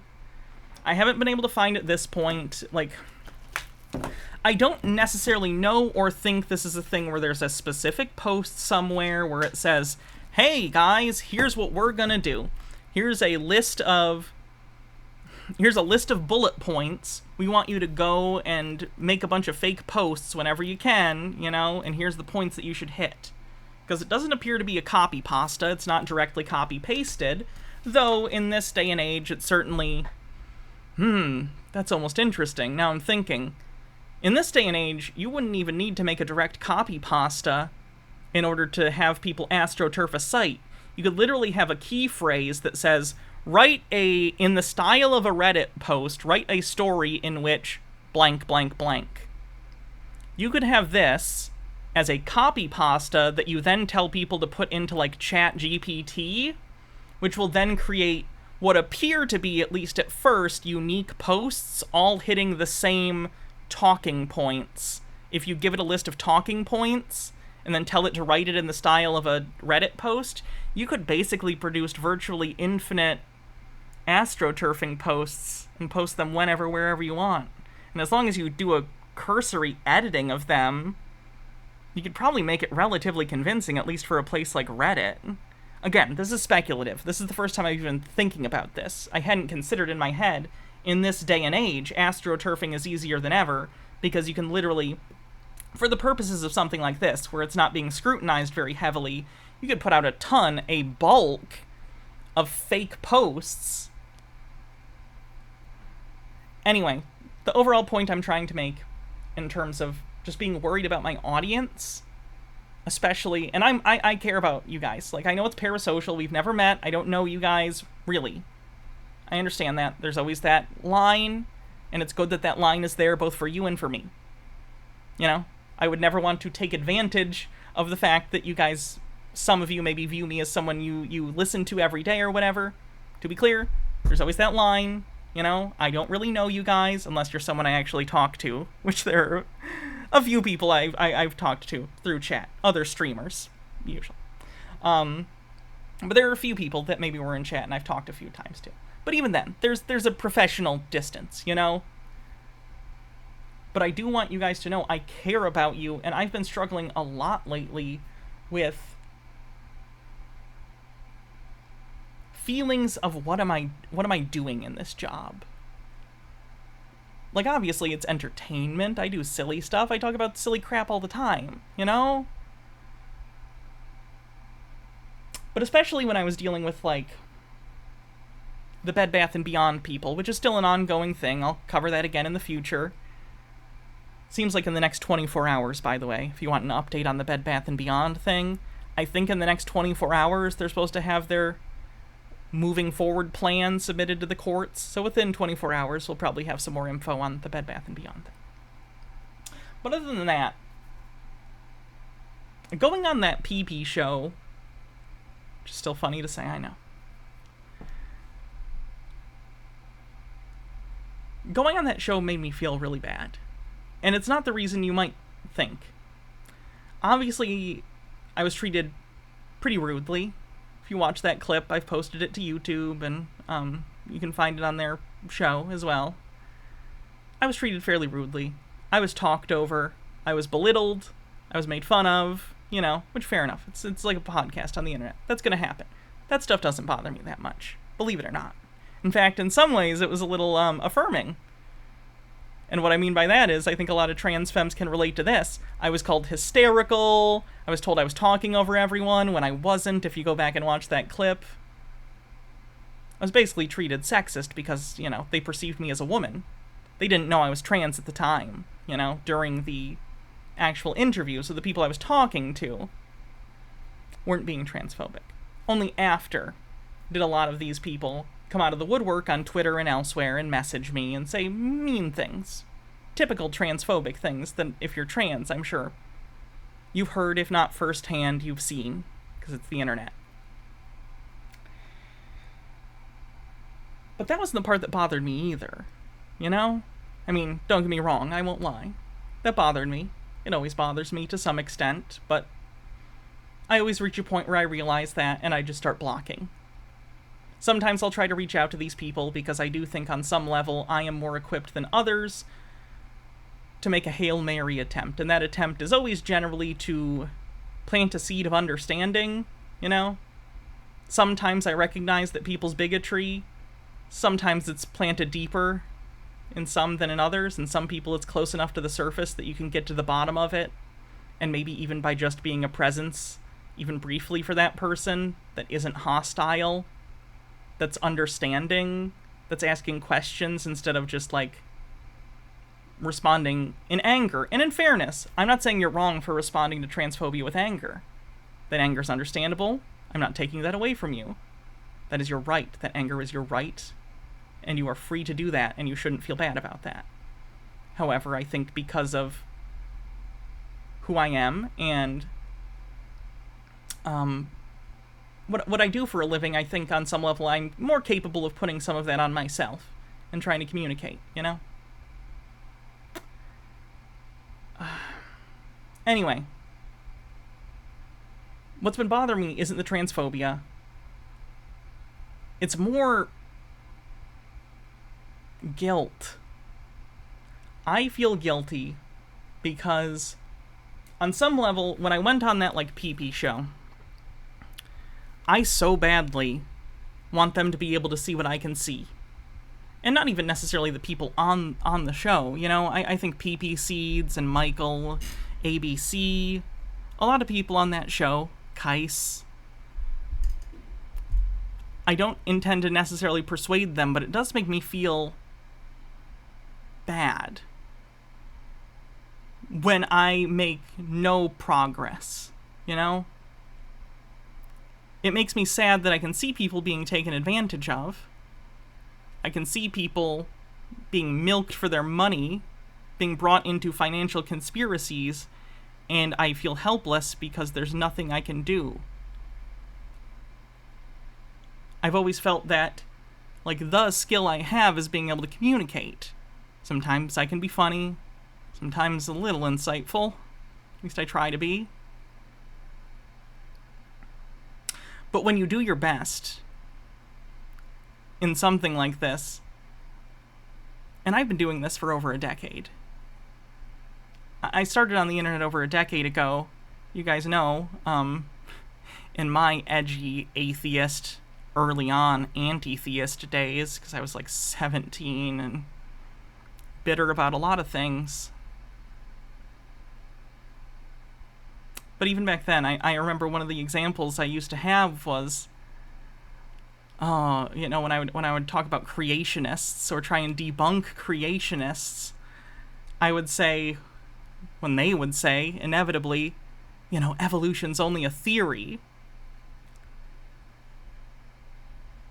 I remember go-to for me was always, well, so's gravity. You don't see a bunch of people out here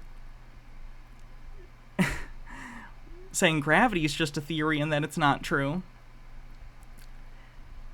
And here I am, over a decade later, a decade of, and I understand this is going to sound, I understand my job. I am so lucky to have the job I have to be a streamer and a YouTuber for a decade, and this being my primary career that has built a life for me because of people like you who have watched and enjoyed and supported. That's all because of you, and I appreciate all of that. And I love it, and I love being able to do it. But after a decade of trying to be skeptical, a decade of trying to combat misinformation, I've certainly changed. I think I've gotten better at it. I've gotten more respectful of people with differences of opinion to me. And I feel like I've put so much time and work. And then here we are, a decade from whence I started. And literally the examples I used to use for wouldn't this be ridiculous are my job now. It's like things have gotten worse. It's worse than a Sisyphean task. A Sisyphean task, fundamentally, you know, at the end of the day, the boulder rolls back down the mountain, but you still got up the mountain that day, and it's the same task every day. I feel like every time the boulder rolls down, the mountain's getting taller. Even for a task that you can't make progress on, it feels as though we're regressing. It feels like all the things that my work, you know, feels like, as much as I know I've helped some people, these people have messaged me, many of you have messaged me and told me that I helped you. There's a guilt there, implicit in that there are always more. For every one person I might be able to pull out of a cult, or a bad financial investment, or a conspiracy, or denial about who they are and finally being able to come to terms, I always know there are 1,000 other people out there that I couldn't help. And that's not my fault. To be clear, I'm venting right now. I understand this isn't my fault. It's not my job to put all that on myself.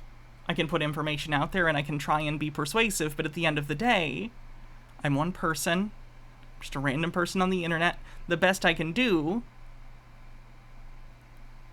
is to communicate what I believe and to try and be honest to you guys. And I think part of the problem is, for a little bit there, I lost sight of that. You know, I got so focused on trying to convince the people, like in PP's chat, that I got discouraged.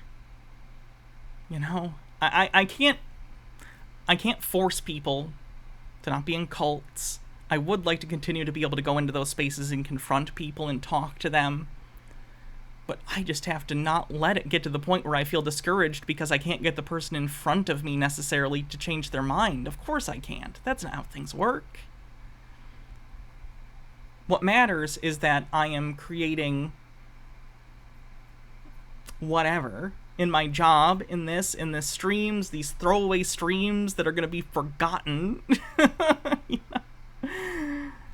At the very least, for you guys, gals and non-binary pals, all the people here, I can get information to you. And I hope through that, I don't know, I might not be able to help people who are already endangering themselves due to bad decisions, but hopefully I can prevent you, whether you're watching this live or on YouTube or wherever. I'm hoping that in some small way, I help someone. Anyway, holy shit, that was a diatribe and a half. Thanks for listening. Alright, what did I miss? I know there's a lot of bits and stuff, sorry.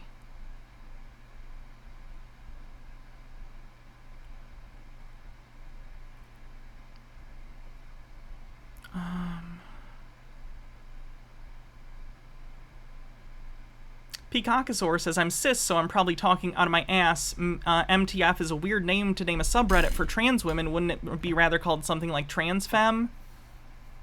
Transfemme can encompass more than just... transfemme can include, like, non-binary but feminine-presenting individuals. So MTM specifically is about, like, AMAB people who are transitioning to female gender. There is a differentiation, so it makes sense. Could also just be that trans could be kind of like lesbians. There's multiple subreddits. There's lesbians, and then there's actual lesbians. And actual lesbians is the subreddit, like, for lesbians, you know, people who are lesbians.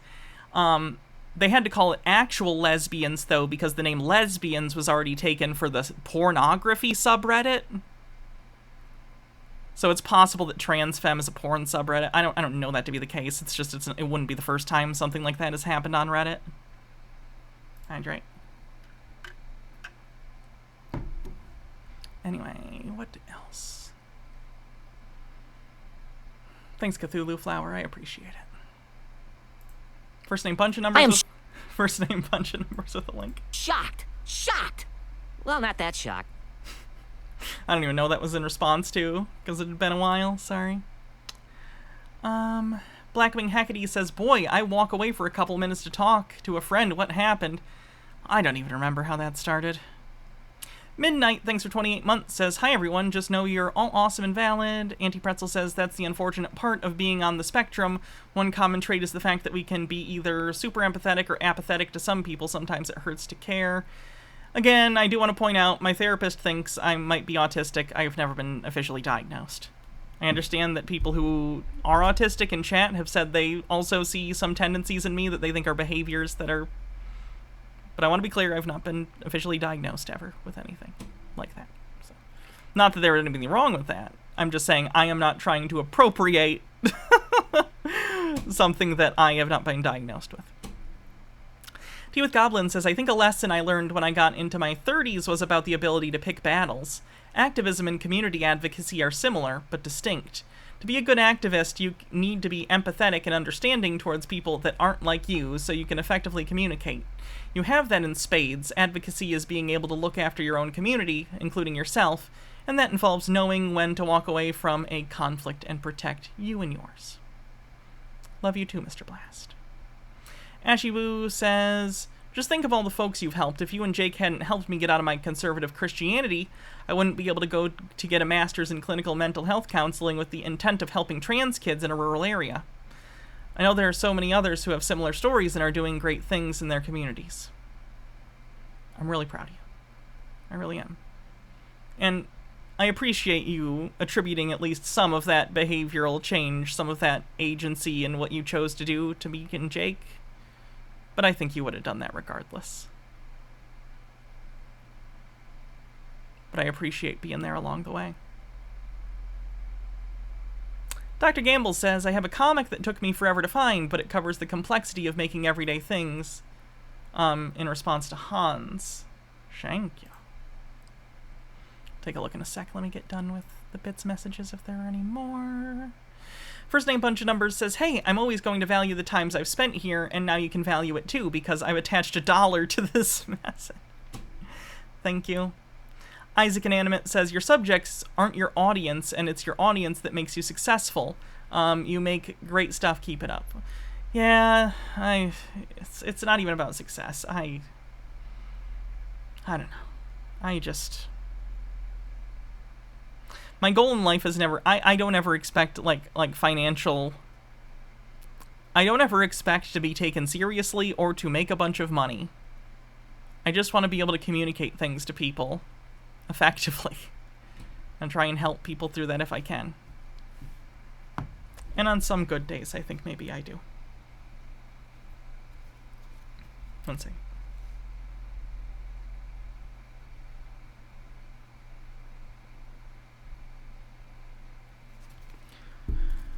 Okay, take a look at this comic. Okay, if I remember well, glass is melted sand, but how about the shape? Is it molded? Blown? It's a scary thing to realize how little you know about the world you live in. As a person, you only own a tiny piece of the human knowledge. You're only using things you wouldn't be able to create or even explain correctly. Light bulbs, wait, what is that? Glass, filament, wire, making and shaping glass, clothes, textiles, composition, cotton, synthetic fibers, sewing, making and shaping plastic, making threads, making needles, furniture, wood, nails, screws, cutting, assembling wood, making nails and other tools, electronic devices, plastic wires, circuits, knowing electronics, producing and manipulating metal, generating electricity, making fire. I can do this, or maybe I can give some time, well, at least try, maybe able to make something close enough. Can you repeat the question? I know that that's not the most linear comic in the world, so that was a little hard to parse, but you get it.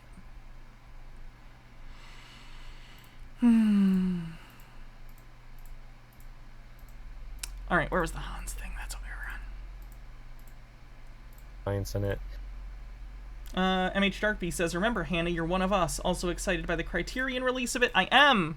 I actually, the other day, I mentioned to Baja, this was coming out on Criterion, finally, and I'm very excited. Gooble gobble, one of us. Hannah mentions Blu-rays. Fennec Kagami says, I just wanted you to know you have helped my wife and I grow more empathetic to trans people. We look forward to Pride next year. You've helped us know the warning signs of conspiracy thought, which has helped me keep my mom out of this shit. You've helped my wife spot the abuse her mom has put her through and still does. Sadly, we've lost her to conspiracy, I think, and I can't show her content because she's anti-trans. Sorry to hear that. Is it not uncut? Is it? Freaks, I mean? What do you mean?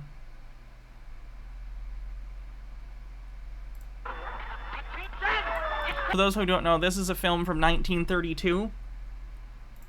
These are not terms I would generally use, but they are used in the film, and it's the name of the film, so I'm using them in this context to explain.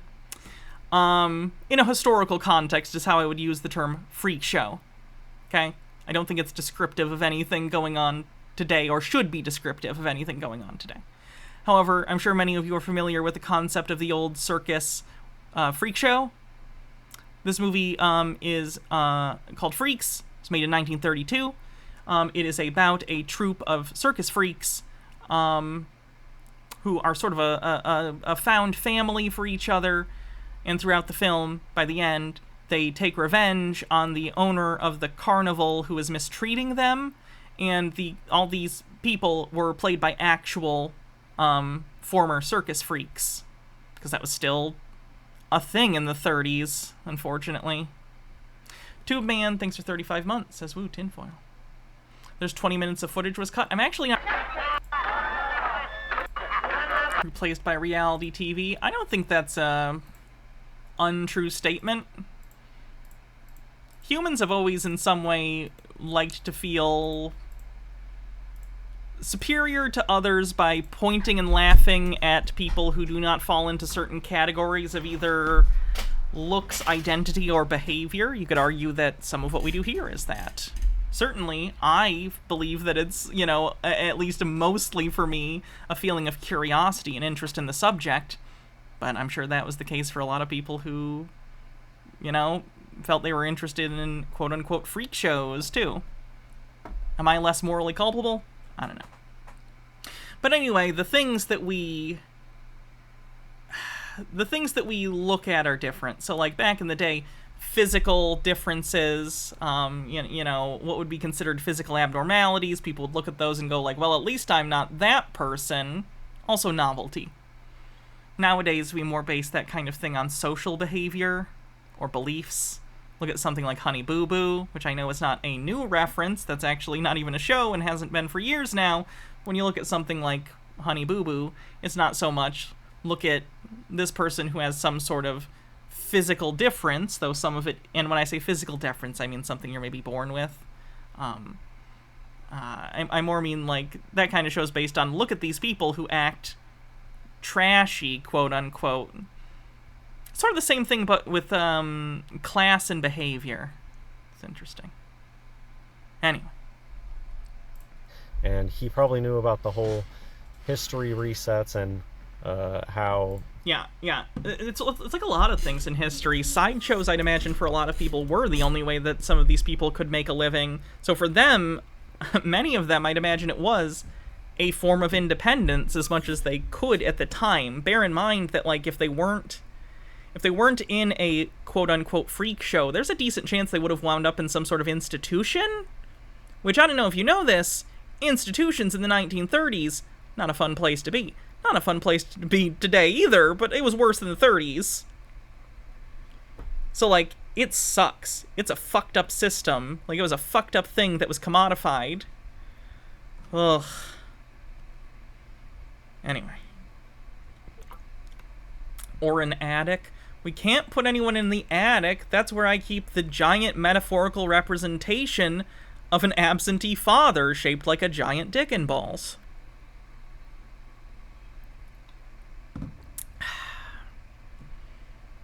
That's a movie reference. Societies have come and gone, and we're never getting back there. I think that technology-wise, things probably peaked whenever these cathedrals were built. That's probably when technology was peaking. I always find this kind of conversation interesting too. What does he even mean by peak? Like, what is a technological peak? Like, what is the frame of reference here? What is the measuring stick by which we are measuring most technologically impressive? There are some things that you can certainly say. Like, I think it's fair of me to say, like, hey, it takes more effort in man-hours to develop a computer and programming and all its prerequisites than it does, you know, to build a cathedral. We know this because, again, humans built cathedrals before we built computers by a decent number of centuries. But, like, how can you say, like, what do you mean? Like, is my computer more or less technologically advanced than, like, I don't even know. Like my PlayStation 5. Like, certain components might be one, some might be another. Whatever. Why am I getting into this debate now? But I think that they just had very nice, refined sensibilities, and they probably left computers to just automate things, and who knows what type of technology they had. It seems obvious that they were doing... The movie reference was Beau is Afraid. Things with the roofs, like the roof... Spoilers. Roofs were generating the electricity for the buildings. I don't know. Just to point out, I think that a big point of the cathedrals were for healing. You feel it in your body. It reverberates through your body. Yeah, sound waves do that. When these pipe organs... Do you know the expression pulling... Have you ever stood in front of like have you ever been at a concert and felt the speakers? The same thing. It's not like magic, it's just like waves of pressure from the sound, because sound is literally just like changes in air pressure. Is it good? Beau was Afraid. I enjoyed it. It's a 3-hour nightmare. I said this the other day. If you're someone with social anxiety, or you're the kind of person that catastrophizes and thinks about what's the worst possible thing that could happen in this scenario, this is a movie that answers that question by saying, like, what would it be like if everything that you thought was going to happen, every worst case scenario came true? And Joaquin Phoenix is great in it. It's the kind of movie that really breaks down into basically pure metaphor in the last 45 minutes. Earlier, depending on how concrete you want it. But I enjoyed the movie a lot. I liked it. I thought it was great. The last, like, 30, 45 minutes, has anyone seen the Darren Aronofsky movie Mother? You know how that movie is basically one big metaphor? It's just, oops, all metaphor. Like, the story doesn't really make sense literally. It only makes sense as what these things represent. But concretely within the plot, like, it doesn't make a ton of sense. Beau is Afraid is a lot like that, especially in the last, like, hour. I loved it. I loved Beau is Afraid. So, just depends on how comfortable you are with A, ambiguity, and B, things veering off from a standard narrative structure more into a thematic structure. And all the stops out, it's from on a pipe organ. They can, when they pull all the stops out, that means they're letting the air through like as many pipes as they really ever do at once. That's when the cathedral's just like blasting, and you can feel it in your body. Who knows? And again, yes, it's sound waves. I think that it's very possible that... Like, does he understand what sound is? Like, even when you can't feel sound, it's disturbing things around you. Like the reason that my microphone picks anything up, and the same exists for if we were in the same room, just your ear instead of the microphone, is in the microphone, it's picking up on the disturbances my mouth is causing. My mouth, throat, larynx, everything. Pushing air out in very specific ways to make specific noises that we use to communicate, right? If I was in space and did this same thing, nothing would happen, even if I had air in my lungs to exhale. Like, that's not how it works. Sound that you hear is your interpretation of your brain of airwaves that have been disturbed by you doing things with your all this, and then it hits your ear, and then it means something to you. Like, all sound is this. It's just really big, loud noises are more noticeable in terms of the effect they're having on the air pressure because they're doing more to it. That's what makes it loud. Amplitude. Peacockosaur says, apropos of tinfoil, on this hell site I recently stumbled upon a dude who believes that fish with human teeth exists because a person came on fish eggs. Well, that's not how anything works. Alright then. Whoever needs to know this. Human semen cannot inseminate fish eggs. So if you are going to masturbate onto fish eggs, please do so recreationally, because you cannot do so procreationally. They knew about healing vibrations and could get into all sorts of conspiracies about pitch. I mean, I'm going to get at that in a little bit. I don't think things like gut strings are low tech, because there were time periods where they would use gut strings and metal strings at the same time, and it's not... Again, it means, what do you mean by low tech? It's entirely relative. Relative to something that you could make today for similar purpose, it would be low tech, but you're always measuring against something. Like, it's low tech for us, it'd be high tech for people at the time for whatever they're using it for, but you're basing it against modern technology? No. That's not high tech. It's useful, I would imagine, but that doesn't make it high tech. High tech is relative, right? Like, my home computer, if I took it back to the 1980s, would be the most powerful computer on the planet, right? It would be incredibly high tech. But now it's like a 4 or 5 year old computer. It's fine, it's not bad, it does its job, but it's not high tech. It's not something, people would be fighting over. You actually kind of see this too, even in fiction. If you look at the Robert Downey Jr. Sherlock Holmes film, the first one, the technology, or one of the technologies at the end of the movie that it turns out is the MacGuffin, is something that sends and receives radio signals. It was basically a gas bomb that, you could remote control. You could be further away and you could press a button and it would send a radio signal and activate the bomb. And this was like cutting-edge sci-fi technology in that movie. It's a movie, Even at the end of that movie, they're like, in the future, wars will be fought with this. Yeah, they're right. And now that kind of thing isn't high-tech. Radio shit is basic. Like, that's how we communicate all the time, not only to other devices, but to each other. Now there are other things we use. Bluetooth, satellite shit. Not that one is superior to the other. I just think that people had very refined taste and they wanted the sound. Everything today is... There are probably people who still, in musical instruments, if it uses catgut, probably want that, but that's probably because they just prefer the sound subjectively or think it has a more, natural sound. That seems like the kind of thing someone would say about using catgut for, like, your... Is catgut used, Am I crazy? Did violin strings used to be catgut? Am I thinking of something else? Anyway... Derp with 18 months says, can't believe it's already baby 2. What do you think for a name? I'm thinking Portricia Malone. Portricia Malone. Anyway, like, there might be some violinists who still prefer catgut. But, like, it's gross. Flat. It doesn't matter where you grow up. Let's say you want to learn how to play flute when you grow up.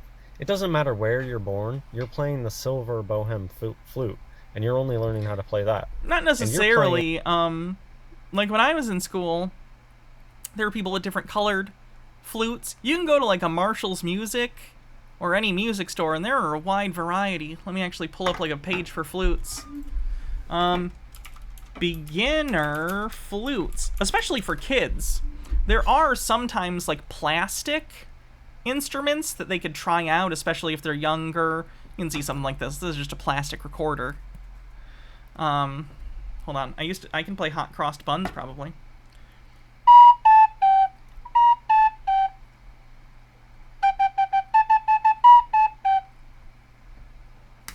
See?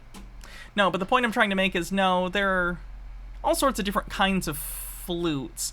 People in general are probably going to play a standard basic flute, especially when they're first starting, because that's where you start, is the most common thing. There's a lot of material to learn and more people to teach you. But if you wanted, there are like specialty flutes. Specialty flutes. Yeah. I know you guys can't see this, but there are like different colors and shapes. Like, you can do all sorts of things with instruments. Not to mention, musical instruments these days are so much cheaper. So much cheaper than they would have been hundreds of years ago, when they had to be, like, made all by hand, right? And they were, like, artisanal pieces. Now you can get mass-produced instruments, and I'm not going to say instruments are cheap, you know? If you go to a music store and buy a trumpet or something, not going to be nothing, but it's cheaper than it would have been in the past, because our manufacturing abilities have increased. Now, in terms of why has the trumpet not changed much in centuries and centuries? First of all, it has, right? The trumpet used to be less popular, I think, than the cornet. At some point that changed.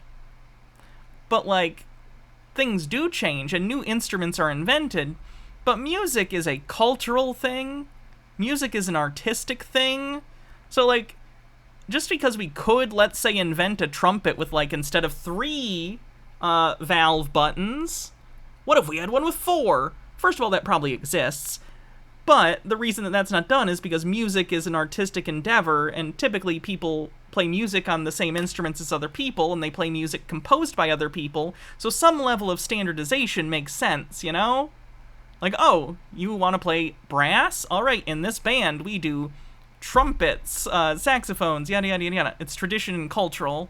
It's not scientific. And there are new instruments. You can get a theremin. You can get, what are those, automaton things? Like, there are things that are newer that are instruments. But instruments, again, they're musical, they're artistic, they're cultural. Our manufacturing of them has improved. The quality on some level has improved on average, and the amount of work it takes to build them has gotten lesser. But generally they're going to function the same, just like a paintbrush these days is probably going to function very similar to a paintbrush 200 years ago, even if it's manufactured with, like, synthetic fibers or something. Same function, maybe just made differently. Princess Amelia says, welcome to a brand new feature here at Hannah Reloaded, Tangents Tuesday. We're talking about, this is the conspiracy! I'm literally debunking the conspiracy! This isn't even a tangent right now! Equal temperament. And you're playing at A set at 440 hertz, or about. All over the earth. It's so flatlined today, and there was so much more variation in times past. They played more in tune in times past. People today... What? You think old instruments stayed in tune? What? Today, don't even... I would imagine that has overall more to do with the quality of the instrument and material than it does anything else. Manufacturing is going to be a part of that. But especially in this day and age, no, if you bought a guitar, I'm going to imagine your guitar today is probably going to maintain its tune better. And also we have more ways of getting things in tune anyway. You don't have to tune by ear. You can go online. When I practiced learning guitar, I had like a little app, and when I needed to tune before I would practice, like I'd have it, you know, oh, press this is, I need this to be like an A or whatever. This is the string I need. What should this sound like? And then you play it, and then you do, you know. People who've played guitars know what the fuck I'm talking about. Used to have a tuner for my trumpet as well.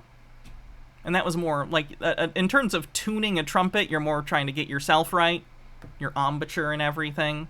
There's not a ton to adjust, although you can adjust the length of some of the different... Getting into instruments. Peacockosaur says, old good, new bad, me so smart.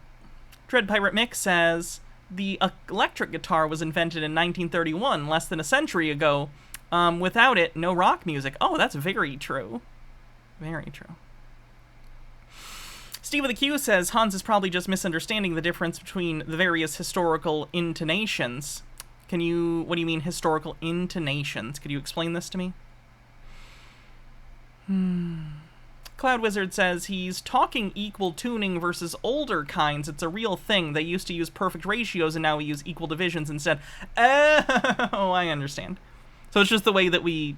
Okay, I understand. So it has nothing to do with the instruments and more with the scale we're even using to decide what in tune is. Starry Knight, thanks for gifting a sub. And we're on a hype train. 56% to level 1. Every good boy deserves fudge. They don't even really... Wait, what is the other one? Like, all good boys eat... They study... I don't remember how to read music anymore. For the most part. Different tuning systems. Different temperaments. Today, they just take all the notes and they equally spread them apart. And it does allow you to play in all the keys, but there's ways to tune where you can mostly play in all the keys, but it's more pure in the... Oh! So basically you're mad that it's more convenient now. It might not be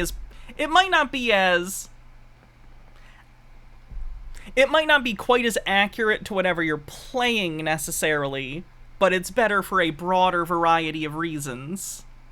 Is that what I'm getting? Like, sure, if you tuned the old way, it would be very specific for the very specific thing you are going to play, but the way we tune now is better for generally just playing like a concert or playing somewhere a wide variety of music? Is that what I'm getting? Mike Mack says basically this... read that one. I'm caught up. Cool. 90% to level 1. The keys that you really want to play in most of the time. Anyways, historically in face are the spaces, lines are every good boy does fine. I learned every good boy deserves fudge. Which is kind of a funny, archaic acronym. In my head, it just makes me think of Augustus Gloop. He wasn't a good boy, though. Which is why he became the fudge. Cloud Wizard says, I think the people who could tell the difference in tunings are the same who can tell that records sound different. Formed performance is rather... I actually do like the sound vinyl it has. It's a little different. I'm not saying it's better, but subjectively, I do think I hear a little bit of a difference, and it's kind of nice. It's got a little bit of a... It's not natural by any means. It's the sound the vinyl has. It's a little scratchy. It's got a little bit of a rawness to it. For specific things, I think that's fun. But I listen to Spotify, so. I'm not a pretentious record person. I'm a pretentious Blu-ray person. Morgy Porgy, Lemon Pie, thanks for 100 bits. And Kano Cable says, hi Hannah, I found a YouTuber, Minuteman, who debunks archaeological conspiracies. He seems to have his work cut out for him. Oh, I think maybe I've seen that person before. Did he cover the Baghdad battery? So I've seen a video by a person doing that a little bit ago. New. We're really downgraded today. And only recently have people taken old music and been like, hey, maybe we should actually play this music how it was intended. And it sounds better. And just because something's old doesn't mean... As we all know, that is an objective statement. Thank you for the link.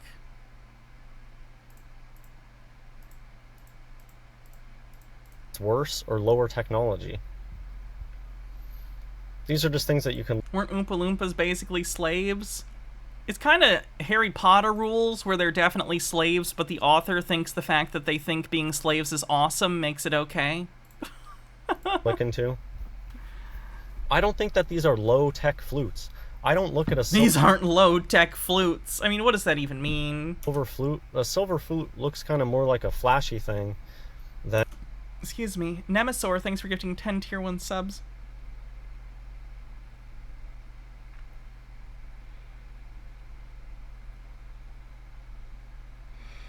Baha, I don't know if you're listening. Is there any chance you could bring me, the crackers or something? My blood sugar is like really low, and I can tell it's making me nauseous. Thank you, Nemesaur, for the subs, 52% to level 4. And this looks very refined. Who's to say that this is lower technology because it's made out of wood? It's just probably the preferred medium to make woodwinds. Creeper, thanks for gifting 5 tier 1 subs. Woodwinds. Oh my fucking god. Okay.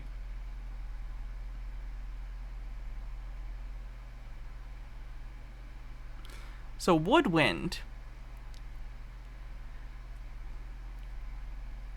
Flutes have a reed made of wood. It's a woodwind. Am I wrong in that? It's possible I'm wrong in that. My understanding that woodwind, is it about the traditional makeup, even though this is wood, but modern flutes are metal typically? They use a reed. Flutes don't use a reed. Not a reed. What's the word I'm thinking of? I'm sorry, not a reed. No, flutes don't. I'm sorry. I'm thinking of a clarinet. I'm a dumb bitch. I'm an absolute dumb fucking bitch. Out of wood. I'm sorry. I'm going back to my middle school, high school band days. I was in brass. I apologize. I was in the brass section, which was far away from the woodwinds, and I apologize for my ignorance. Creeper, thanks for gifting 5 tier 1 subs. Shocker. Trumpet and tuba, by the way. Trumpet and tuba. Did percussion for a little while, and it was fun, but... Hydrate.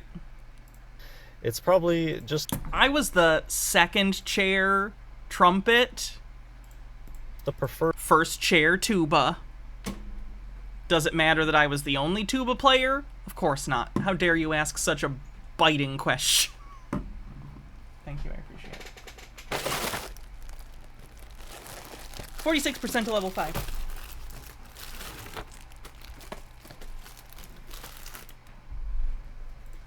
Material. And so what I have to say about this is, if you're gonna go buy a Baroque, an instrument to play Baroque music, or an instrument to play Renaissance music, generally speaking, this isn't always the case, but generally speaking, what you're actually getting is you're getting an expert flute maker to do an exact copy of a historical flute that still exists. I mean, if that's the sound you're going for and you want it to sound accurate, sure. It just depends on what you're going for. Like, people don't necessarily... Their intent isn't always necessarily to be like, I want this to sound exactly like it did in the Middle Ages. Because maybe you're not playing music from the Middle Ages. Like, maybe you're not even playing it from, like, later on. Maybe you're not playing, you know, whatever music and you want to play it on an old-timey thing. Maybe there's a reason that instruments sound different now, and that's a sound that's more popular. Because, again, music is an art, so a lot of it's subjective. I understand that there are general rules, like any art form. There are guidelines and rules that I think the vast majority of human beings agree. Like, if you just played a bagpipe and nonsense. Like, I'm not dissing the bagpipe at all. It's like a real instrument that, you know, I've heard beautiful music on. But let's say you took a bagpipe and you just nonsense. You weren't playing any kind of specific music with any structure. You were just blah, blah, blah, blah, blah, blah, blah. I think we'd all agree that's generally bad because it's not following any kind of rules or guidelines that make sense. But outside of basically just not doing nonsense, things are pretty subjective, so... exists because that was peak technology, because you can't improve upon. Guys, I found this stick in the woods, and I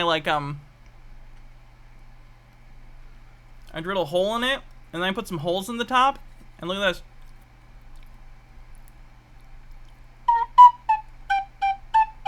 Isn't that fucking crazy? Peak of technology. We will never improve. Holes in stick technology on it, in my opinion. And I don't think it's because they didn't have access to other flutes. I just think that they had different sensibilities, and that these were people that really knew what they liked, and it wasn't electronic stuff. I mean, even today, so I'll just say me. This stuff appeals to me. This stuff appeals to all sorts of people today. That's great. That doesn't make it objectively superior. I have access to... 30 seconds left on the hype train. technology, I could go out and buy a flute made out of metal, but some... You could. Elminato says the good bagpipes Hannah said she heard. Oh, that's true. The scene from the end of Star Trek II unironically makes me cry. Thanks for the hype train, everyone. If I watch this, will it make me cry? Let's find out. I'm gonna have to cut this out for YouTube, but it's fine.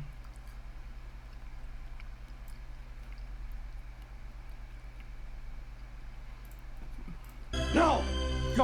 For those who are unfamiliar with Star Trek, they're on the Starship Enterprise, and Kirk and Spock are bestest friends. Kirk is a human, Spock is an alien, half human, half Vulcan, whose entire thing is logic. They're very logical, but throughout his life, Spock has struggled with the balance between his humanity and his emotion, right? Because he is half human, half Vulcan, raised on Vulcan, was treated poorly often or disrespected because of his half-human nature.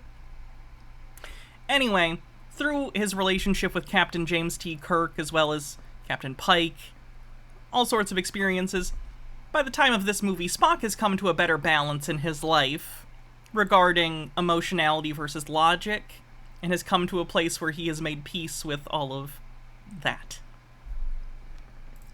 Flood the whole compartment. He'll die. He's dead already. Auntie Pretzel says, Hans, you dense brick of a man. They didn't have the ability to mass produce, let alone electricity back in those days. It's too late. And they're bestest friends. And there are a lot of... I know that they're just good friends. To be clear, in canon, I don't really fan theory that they're actually gay in any way or bisexual or into each other.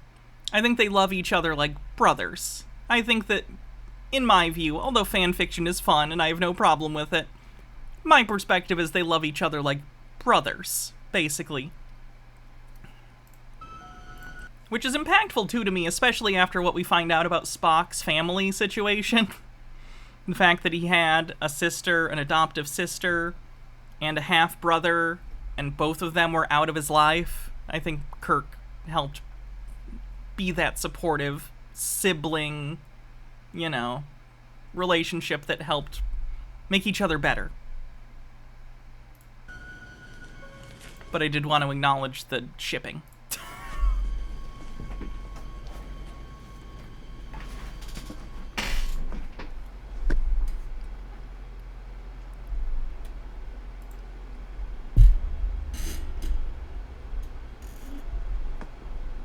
Spock!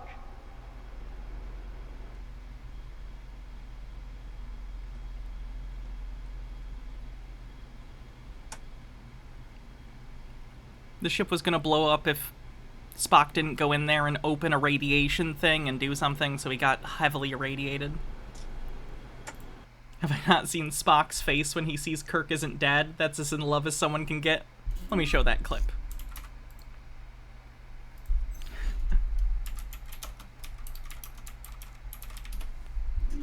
In the actual TV show, there was an episode where, long story short, Kirk and Spock were forced into a fight to the death due to alien bullshit. They had a fight to the death. Yes, it's called a mock time. It's the episode where Spock is going through his Ponfar. Google it. Safe search on.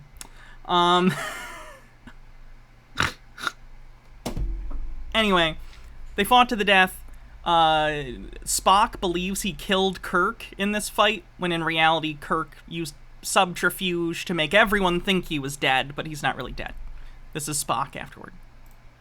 He's supposed to not show emotion. He's half Vulcan, half human, but culturally at this point he is trying to entirely be Vulcan. He is not supposed to show any emotion. His whole thing is, I am Spock. I am logical. That's the face he tries to put on. Anyway, like 20 years later, this happens.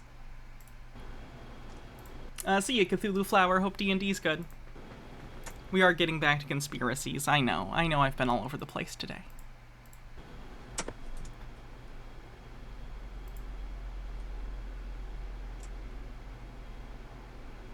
Ship. Out of danger. Yes.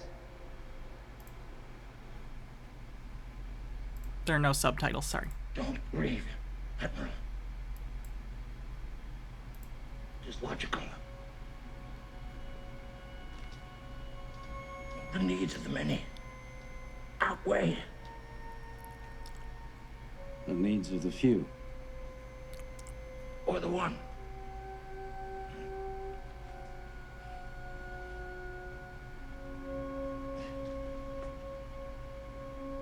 I never took the Kobayashi Maru test until now. What do you think of my solution? Spock.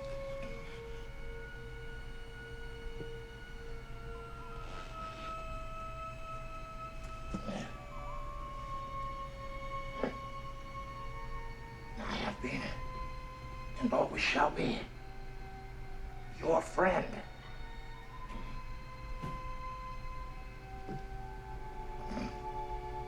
Live long and prosper.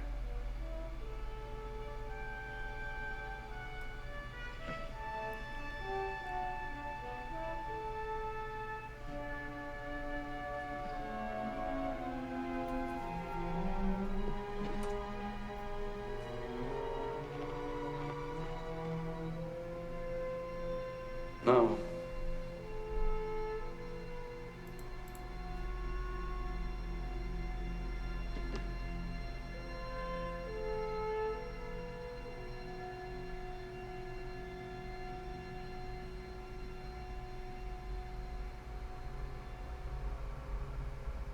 We are assembled here today to pay final respects to our honored dead.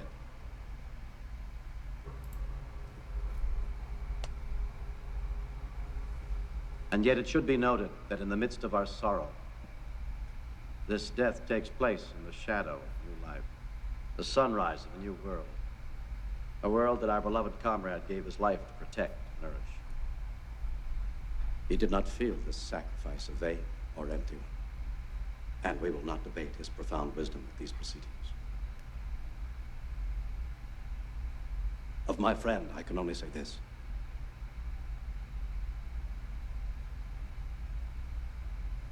Of all the souls I have encountered in my travels, his was the most human. Others? Hup.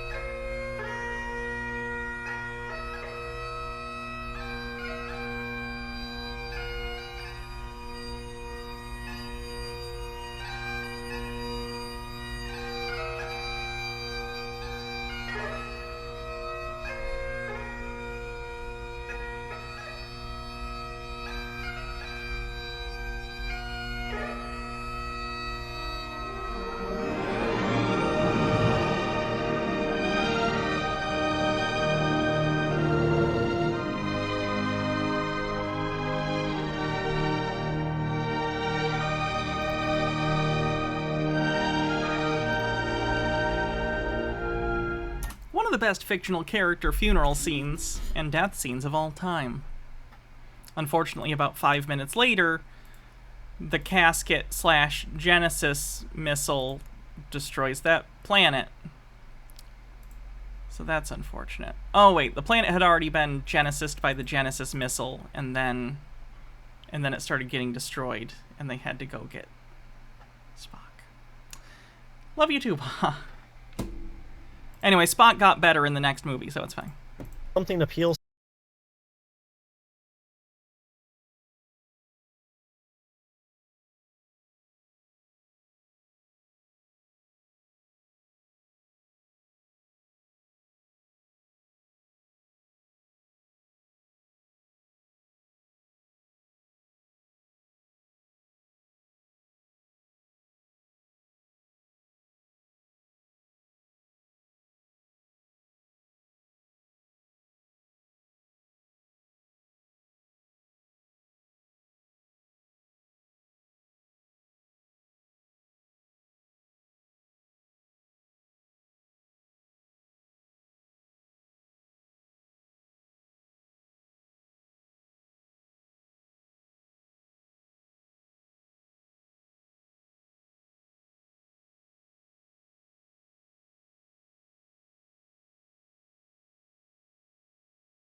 announced cloning Dolly the sheep back in the 80s, but they were cloning long before then. No, they weren't. Even the fact that I say this as someone who lives with a developmental geneticist, okay? The topic of Dolly has come up. No. Even the fact that they were able to clone Dolly successfully once was fucking impressive, not only by the standards of then, but now. Like, there was a pretty decent confluence of like, oh, I can't believe we fucking did this. That's why it was really famous, right? And why there hasn't been another big story like that about a cloned animal since, because, like, they got really fucking lucky. Someday we'll be better at cloning animals and being able to do it successfully. Sure, sure, if research continues on it, I guess. But no, they were not doing so previously, and they are not now in any way that you are thinking. So clones on the bingo card, and believe sci-fi technology exists on the bingo card. Jeff Bezos has been cloning with the CCP. Why would Jeff Bezos, who is one of the biggest capitalists in America, work hand in hand with the Chinese Communist Party? And I understand that they still do trade, and they're basically running a centralized market economy. I get that. What does Jeff Bezos stand to gain from helping them clone people? And why do you think he knows anything about cloning? He literally got rich making an internet bookstore, and then making the store sell more than books. For decades. There are millions and millions of clones on Earth. That's who ISIS was. Muslims don't go around chopping people's heads off.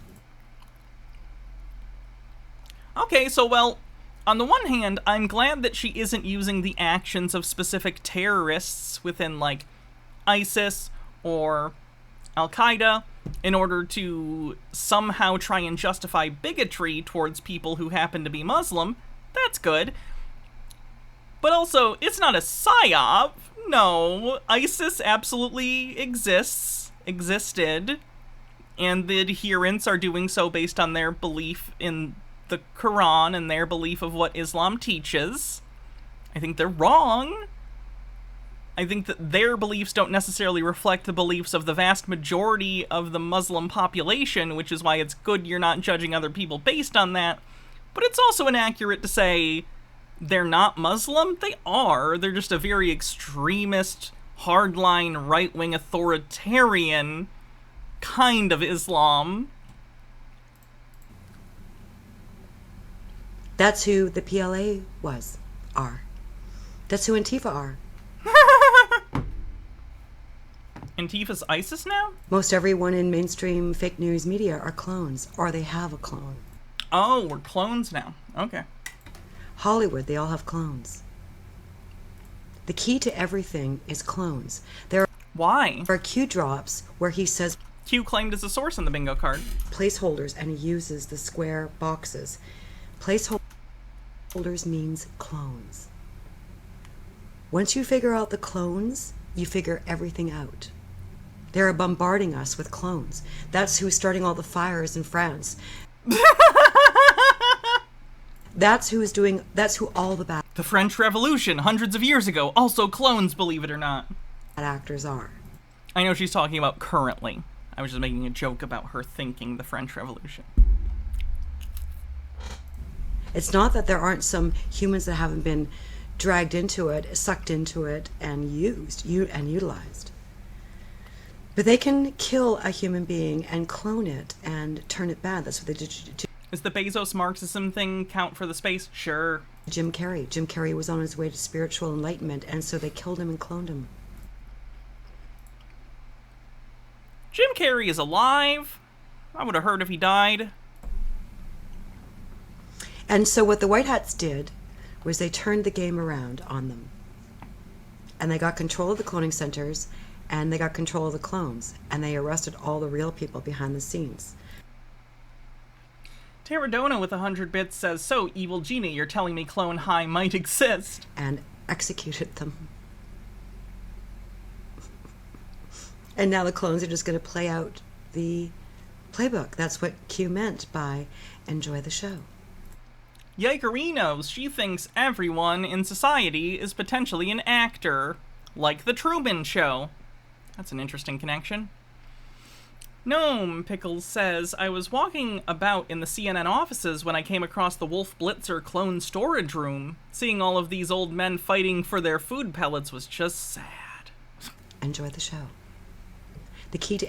There's actually a psychological disorder based on this, by the way. I believe it's called Truman Show disorder. There are people with specific delusions that their whole life is a TV show, a reality show, and they're being watched. Everything are clones. That's the zombie apocalypse that Hollywood wrote about. Okay, there were cloning centers in the Vatican. Chelsea Clinton ran Clintons! The cloning center. And predictive programming. Hillary Clinton is just a clone now. Bill Clinton is just a clone. Hillary Clinton Chelsea ran the cloning center in New York. There's one in Vatican. There's cloning centers in the Ukraine. That's what... Actual Chelsea Clinton or a clone of Chelsea Clinton? Putin is destroying. Putin is a white hat. Putin is fighting the clones. He's like the...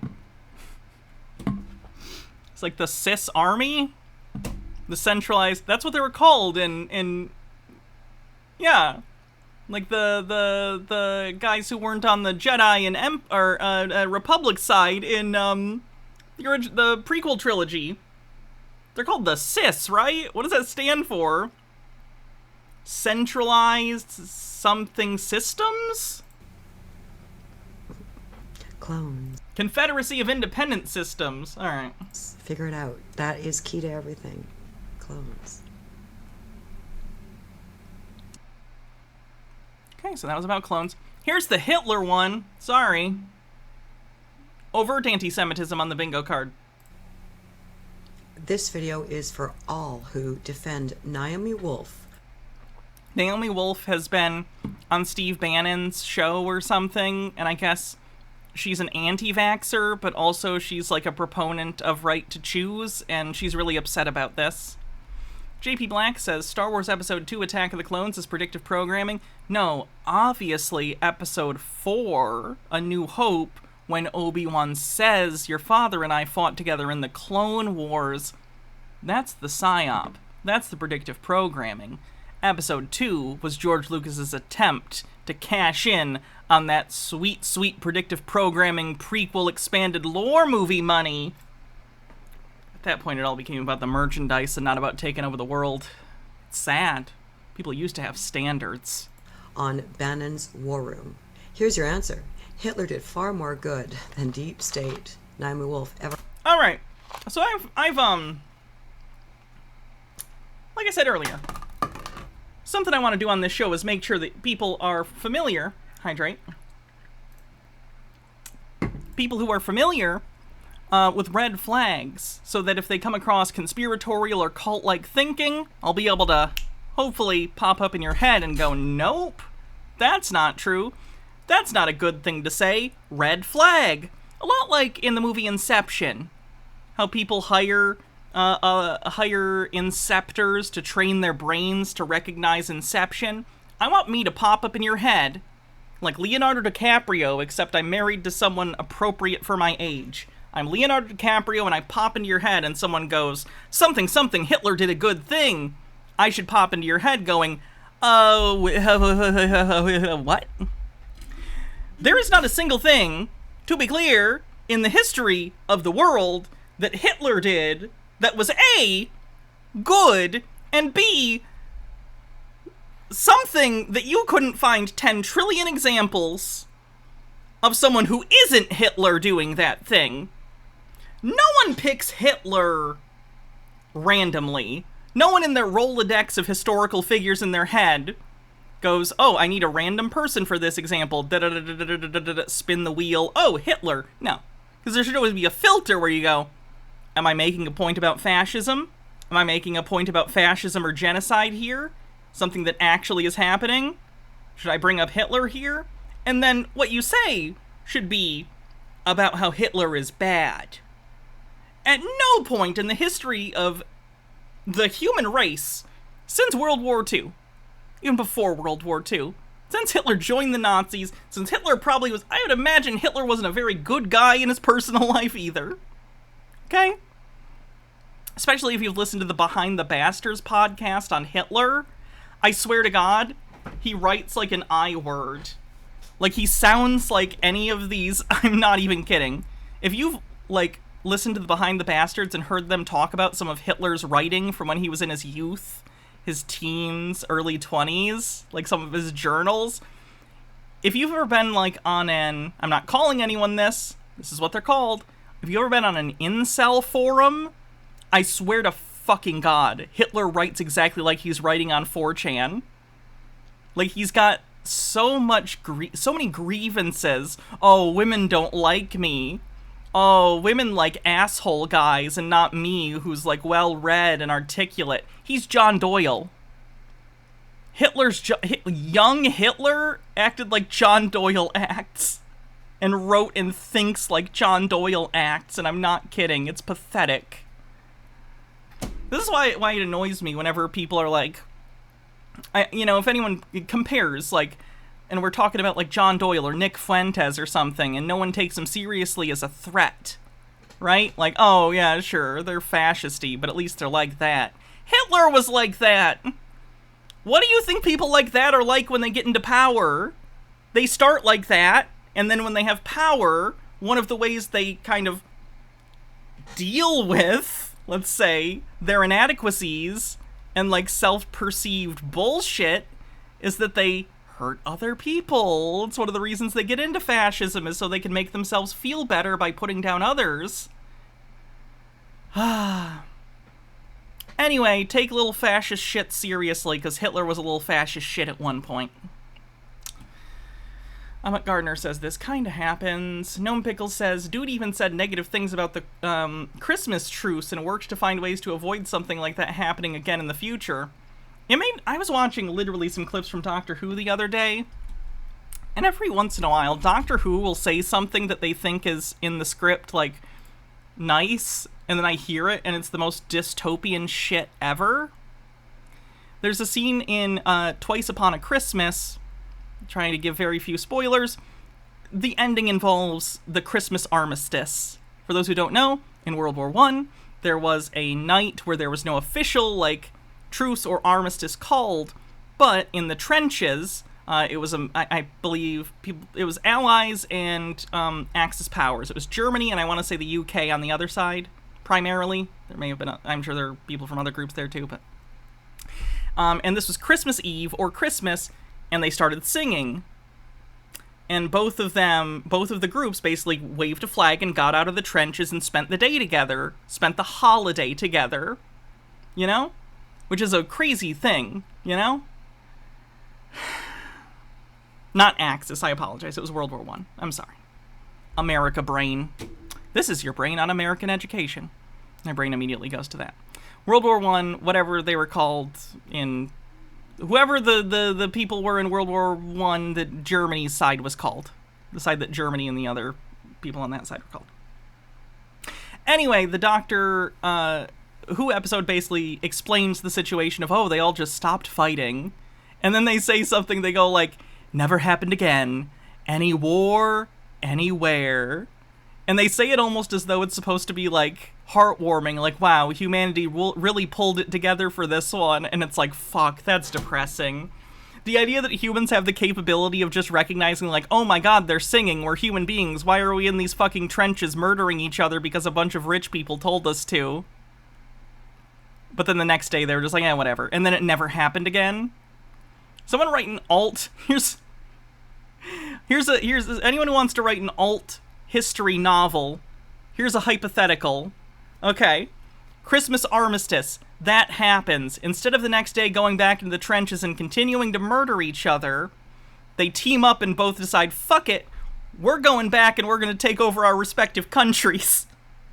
Fuck these rich assholes that are having us murder each other over arbitrary bullshit. We're going to march back to our countries and bring as many people as we can find along the way and topple these people. Anyway, steal that idea for an alt history novel, please. I don't care if it turns out that the the new leadership is worse or better or whatever makes your story interesting. But I think that's a fun opener to a story. Never has. He rebuilt Germany. He was voted in by the people. He was well loved. Okay, first of all, no. Hitler was not voted in. He was not voted in. He was not voted in. This is a continual misconception that I hear said about Hitler. Sorry about the missed bits. I'll get them in a second. Hitler was not elected to the leader of Germany. He was appointed as the chancellor. In the election, the Nazis got 30% of the votes for their Reichstag parliament, basically. Their version of their legislature, right? They had a variety of parties. It wasn't a two-party system like we have in the United States. It's more similar to like what you would see in like Germany or the UK today. Different parties, and then there's, you know, whoever can form a coalition government, a majority government is in charge, right? 30% of the seats were Nazi seats. The rest were everyone else. So they did not have a majority, they had a plurality, and through that plurality they were able to get Hitler, for political reasons, had the leader of the Weimar Republic appoint Hitler to chancellor, and then when the leader of the Weimar Republic fucking died or something, Hitler immediately seized power and was like, all right, I'm now the Fuhrer, I'm the chancellor, I'm the Fuhrer, we're done now, no more elections. Okay, it wasn't overnight like that, but you know what I'm saying. He used that opportunity to seize power, and then Nazi Germany. No, not everyone agreed with Hitler. Holy fucking shit. A lot of people, unfortunately, went along with it. We all know that. But Jesus Christ, this idea that everyone fucking loved Hitler is crazy. That just goes to show you how good the deep state really is at their Nazi mind control. Their Nazi mind control. You literally just went to bat for Hitler. You literally just tried to explain why you think Hitler wasn't a bad guy, or at least not that bad. Jesus Christ. Naomi Wolf is deep. The president of the Weimar Republic was Hindenburg. The blimp tried to warn us. State. All feminism is CIA. All feminism is CIA. She's... What's on the agenda this week, boss? Well, we're gonna distribute crack in the inner cities, and then we're gonna go distribute gender theory textbooks to high schoolers.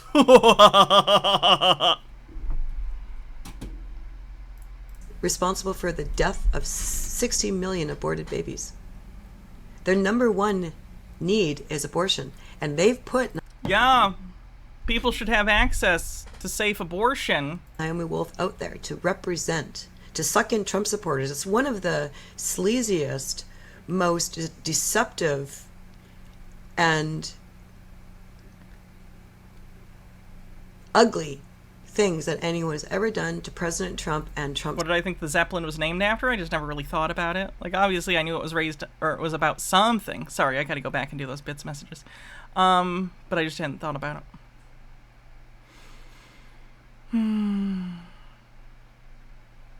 Okay, where did it go? I just had it. There we go. Mike Mack says, that does happen to me, but in the will conspiracy theorists use this from shows and movies for conspiracy theories. That's why I ask you about the Titan submarine. Also, why doesn't the government use clones for labor in war?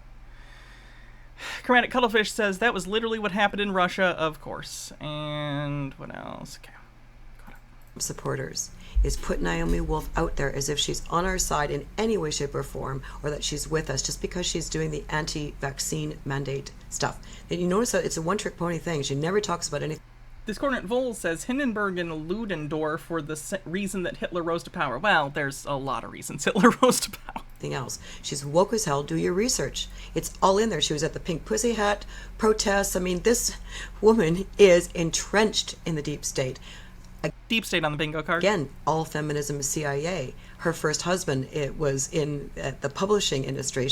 I'm just imagining the 1950s CIA, 1960s CIA being like, all right, everyone, let's get these ladies to burn some bras. Let's get these women some rights. We're the CIA in the 1960s, champions of progressivism.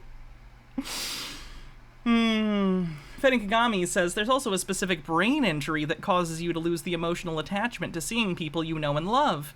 It causes patients with this injury to believe all their friends and family are actor imposters like Invasion of the Body Snatchers. I actually knew about that one. That's scary. Her ties to the child-raping pedo-Satanist cult. Yeah, no one's won bingo. We'll go after it over the card after this. Are everywhere throughout her entire life, including her fraudulent PhD, which she should have taken away from her. Okay, this person reeks to high heaven of nothing but deep state. But because she's a good sell, the hair and the makeup and the soft voice, see, no, they voted in Hitler. Remember that. Okay, all you have to do is buy Naomi Wolf for My Body, My Choice. That's the entire push, My Body, My Choice. She is a deep state asset. I'm going to remind you. How's her PhD fraudulent? Might be in like women's studies or something, and they probably don't like that. Again, the lady she's talking about, to my understanding, is an anti-vaxxer and a piece of shit, but she's also, I think, a TERF. You know what I mean? She's pretty crazy, but she's also fine with abortion, so of course this lady hates her. Hitler did far more good. But she may genuinely have a PhD in like women's studies or something else, I don't know. But I would imagine she's discounting it for that reason. Discordant Vol says they propagated the stabbed in the back myth in order to avoid blame for losing World War I and preserve their legacies. Yeep. Good than Naomi Wolf ever has. She's done a tremendous amount of evil, and now you're letting her get away with one thing. You sure are easily sucked in, people. Now you know how they do it. Stupid people like you who fall for it. Just good looks. That's it. You're dumb. Naomi Wolf is deep state. You're nailing it. Let's take a look at the bingo cards.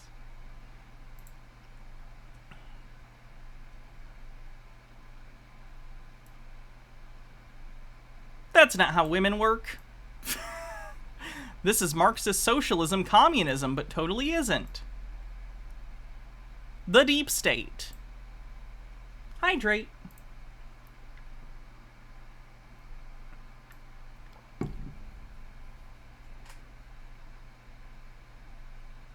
Racist disbelief. Well, we had disbelief of historical achievements, but I actually don't think it was a racist disbelief of historical achievements for Hans.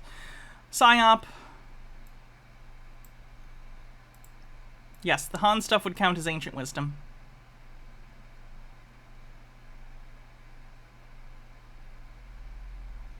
Only reputable source is the Bible, for that one guy who said that, like, are you saying God lied? Etc., etc. Believe sci-fi tech actually exists.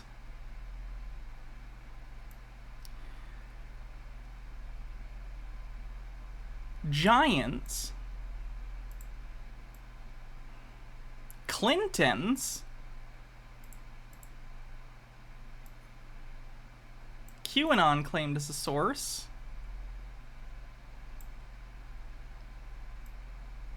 Doesn't understand architecture. Predictive programming. Okay. Think that's it for this page. Unless I'm missing anything. Oh, we did absolutely have overt anti-Semitism, of course. Of course. Page 2. Ancient wisdom. Clones. Oh my. We got a lot today.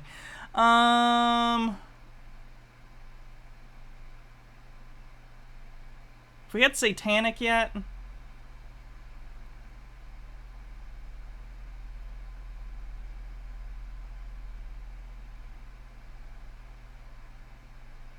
Satanic.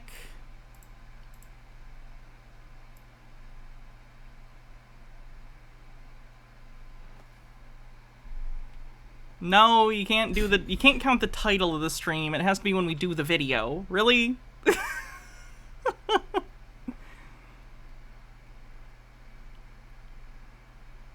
4chan claimed as a source. No, because I mentioned that. They didn't mention it in a video. Q claimed as a source we did get.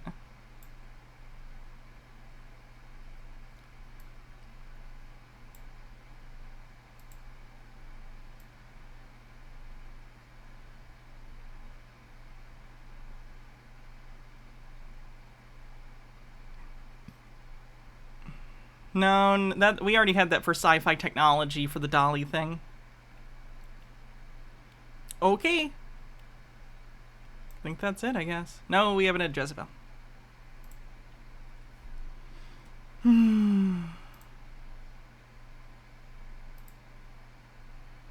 Jezebel literally means like the demon spirit Jezebel. Not just calling someone it as an insult.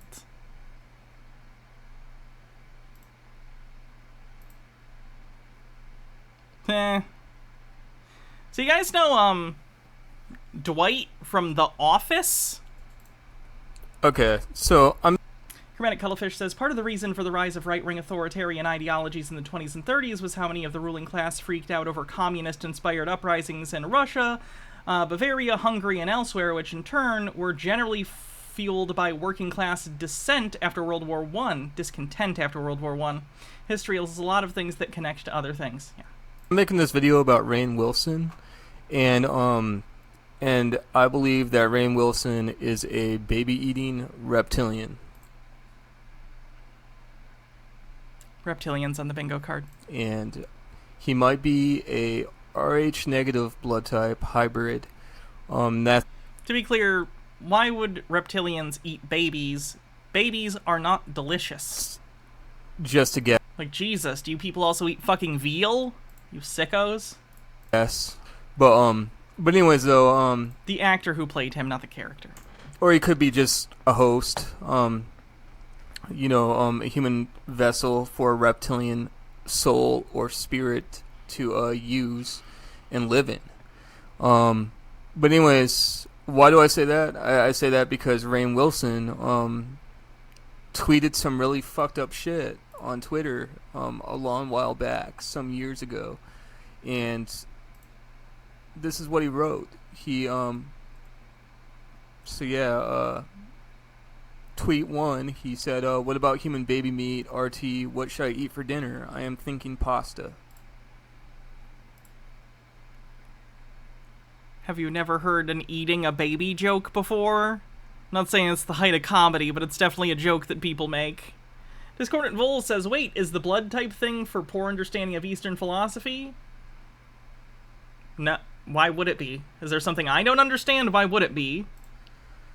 Tweet 2, Rainn Wilson, a little concerned this morning. Found blood in my urine. Well, not my urine. The baby urine I wash my hair with. Okay, kind of seems like he's trying to make, like, weird, edgy jokes. Which I don't personally find super funny, but, like, it is what it is. He's not actually eating babies or using their pee in his hair. Tweet 3, beautiful day for the ritual Your mom freaked out when she found out lamb chops are made from baby sheep. What did she think that it's called lamb chops? Lamb? Sacrification of a virgin. Tweet 4, joke, how many clowns does it take to screw in a light bulb? Answer, 12. 1 to screw it in, and 11 to kidnap and chew on human babies. He literally even said in that one, this is a joke. You said it with your mouth. And, clowns. It's interesting that he would make a joke about, you know, clowns, since, you know, clowns are symbolic. Oh, I don't think it was that, Marco. I think he was referencing some other, like, hybrid reptilian bullshit. Of, the reptilian host, or the Rh negative blood type. Because clowns have red hair, pasty white skin, you know, large mouths, you know, they have the slits, the clown slits that go down across their eyes, you know, representing, you know, the reptilian pupil. And, but anyways, that's actually not true, chat. Tweets, I think that was tweet. I can't show you right now because I'm on Twitch, so obviously I can't show you my slit. Tweet 3, tweet 4, tweet 5. If you want to punish a teenager, simply... I physically could not stop myself from making that joke. I apologize. Take away their cell phone and sodomize them with it. Tweet 6, the Catholic Church should set up a program where all the abused little kids are allowed to molest the priests. Jesus Christ. Rainn Wilson is the same sense of humor as, like, Bob Saget before he died? Holy shit. Tweets This is like some aristocrats level shit. 7, I drained the blood out of a goth kid. Does that make me a goth by proxy? And there's probably more out there. But you know, those are probably gone. I mean, you know how censoring the internet can be when it comes to sheltering these reptilian celebrities. What? But this right here is what makes me think he's a reptilian, and the fact that Rainn Wilson also gets involved in Haiti. He gets involved in a lot of stuff. Oh God. He directly works with kids. A lot of celebrities do charity, and a lot of charities work with children. If it's not the primary goal of a charity, often, like, if you need a charity, it's like cancer charity. You might meet some kids in that, because, you know, kids get cancer, right? If you're doing a charity to help people in Haiti, whether it's like rebuilding after a storm, or just continuing to try and build more, like, stable infrastructure and industry and businesses and avenues for people to, like, prosper, you know, in their own country, in Haiti, whatever it is. Children live in Haiti. You're gonna see some.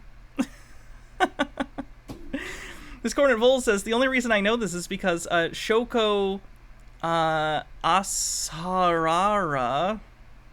killed a person who threatened to reveal his blood type. Asahara was the leader of the Aum Shirikyo cult that did the Tokyo subway gas attacks. Oh, those people. Is that the guy who thought he could levitate, or claimed he could levitate? Haiti is a place known for child trafficking, and you know, and we've all heard of people. Does that mean that you think everyone who steps foot on the island, including for charitable purposes, is involved in said thing?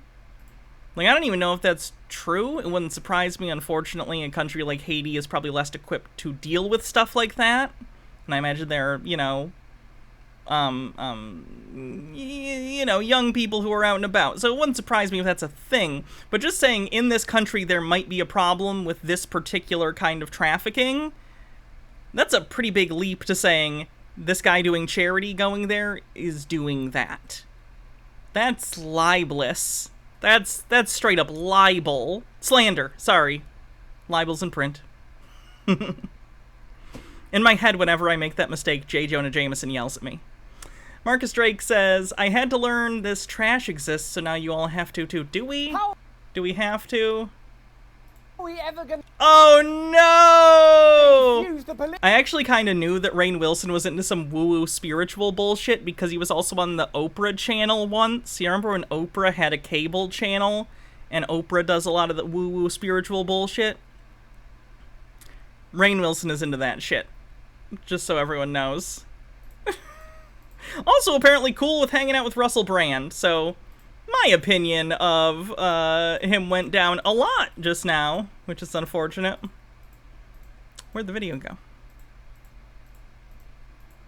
Like, if it was an interview from, like, 10 years ago, 5 years ago, whatever, I'd be like, alright, Rainn didn't necessarily know. No. Anyone who's going on Russell Brand's show at this point can get fucked as far as I'm concerned. Metaphorically. In Minecraft. It's an insult. Pizzagate and Hillary, you know, politicians such as the Clintons and you know, and their connections to Haiti and you know, child trafficking, you know, allegations and shit like that. And you know, and then Comet Pizza with all the reptilian symbolism and all the symbolism they used around the property and including on the property itself. This guy sounds so stoned. Pointed towards the big possibility that there could be some sort of reptilian child trafficking ring that was connected to Comet Pizza. I don't even understand the whole, like, okay. So let me break this down for you real quick. A conspiracy, and this is going to sound terrible and cynical, but this is just one of the ways you got to think about this and think, that doesn't really make sense, what you just said. So in your head, you think that reptilian aliens, or reptilian whatever you think they are, demons, whatever, these entities, you think that they need to drink child blood And you think that the most efficient way that these aliens can do this is to send some of them in disguise as human actors to Haiti to kidnap children. So let's look at a human example of this. If I'm a human, and I think, oh man, chicken tastes really good, or beef tastes really good, or pork tastes really good, I really wish I didn't have to go out and keep hunting for pig, or boar, chicken, cow. What could I do to ensure that I continually get an influx of this? I don't create a secret group of people to dress up like chickens or cows and then go and hang out with them for a while and steal some. We invented farming and animal husbandry. Again, I know this is like a gross thing to think about, but it's not real anyway, so it's fine.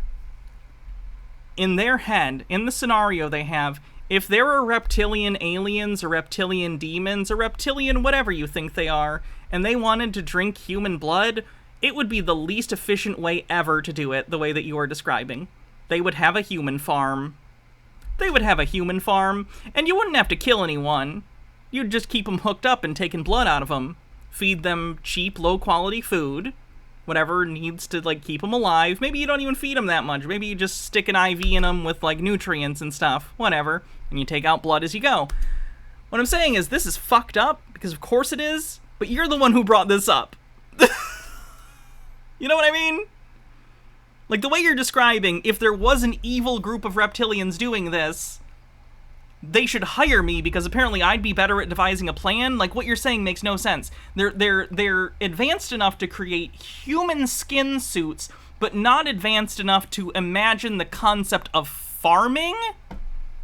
To not imagine the concept of domesticating an animal that they view as a product. Because in this scenario, you think these reptilians have so little value for human life that they will take human children and kill them for blood. But you think they can't figure out, what if we just kept them alive and kept taking the blood? Take less time and energy, we wouldn't get caught. Like, it doesn't make any goddamn sense. Daybreakers, that's a good example. That's actually what I was thinking of, was the human farm in Daybreakers. You haven't seen the movie Daybreakers, it's not a good movie. I'd call it a basic cable Saturday afternoon movie, where it's on, and you're like, oh, okay, what's this? And you watch it, and you're like, that wasn't too bad. It's a movie where it's in a universe where vampires are the majority of the population. So society is built around vampires surviving, so they have human farms where they keep the surviving humans and drain them of blood. Anyway, it would be a scenario like that. Like, if reptilians were some sort of dominant life form on the planet, they wouldn't trick us. Like, imagine if instead of doing what we do with farms, imagine if our plan was, let's trick the cows and pigs into thinking they're really in charge of the planet. And then we'll pretend we don't exist, and we'll let them run the planet more or less, but every once in a while we'll kidnap some. Like, that doesn't make any sense. That's a stupid plan. That is a stupid way to do anything. And probably the other, places in that area, underground, some sort of like tunneling system, and if you walked into Comet Pizza, Are you still on this shit? That's Pizzagate stuff.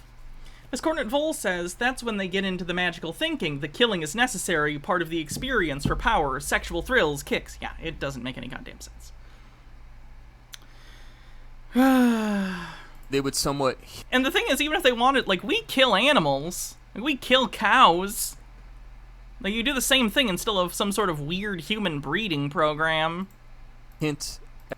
Please no one use this idea for a fan fiction. At this, too, with their, with the bathroom inside Comet Pizza, because the bathroom was like a hidden bathroom. Like if you walked into it's a hidden bathroom Comet Pizza. I mean, I'm sure you could probably find some videos on this on YouTube. Guys, we couldn't find the bathroom, so it was hidden. It wasn't that our basis and ideas were based on 4chan conspiracy theories. There's totes a hidden bathroom. You're gonna have to search for these videos through Yahoo and Google, though, because YouTube monetizes these videos, and they do that for a reason. But obviously, but yeah. The toilet of secrets. In Comet Pizza, they even have like a hidden, like the bathroom. If you were to go into Comet Pizza and want to use the bathroom, it's like actually like hidden. Like it's but it's not like hidden. It's not one of those it's not a real hidden bathroom, but it's like hidden on like an obvious level. It's hard to. I'm the conspiracy tinfoil whisperer, and even I have no idea what he's trying to say. Sorry if you were hoping I was going to pause that and explain. I don't know. Explain, and I can't do a really good job at explaining anything really with this astral attachment. Let me see if I can find something about this real quick.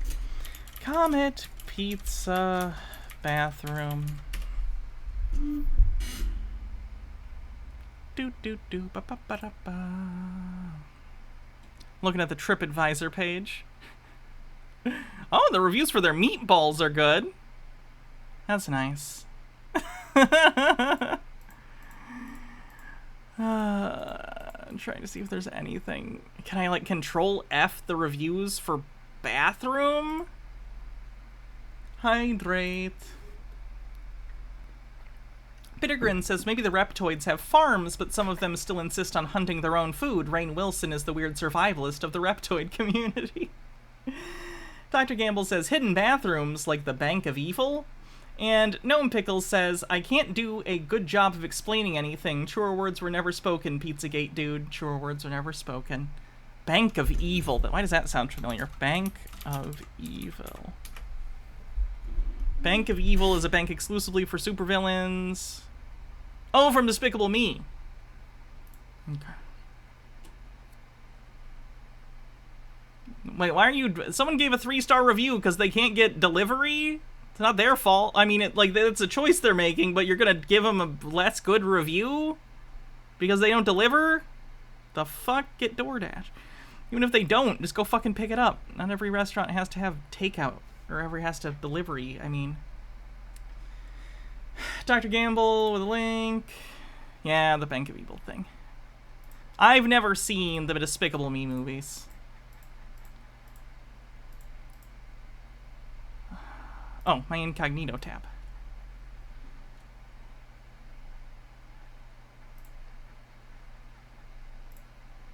Oh, yeah, the bathrooms. The bathrooms at Comet Pizza, I actually have seen this before. They, like, blend into the wall a little bit. Like, you're obviously, I don't know if you know this, they want you to know where this is. Because I don't know if you know this. Generally speaking, restaurants do not want you to pee on the floor or poop anywhere. So, like, they will tell you where the bathroom is. It's not, like, hidden. It's just got a door that's like, oh. Let's see if we can... It's in here. There's part of it. There we go. There's the bathroom.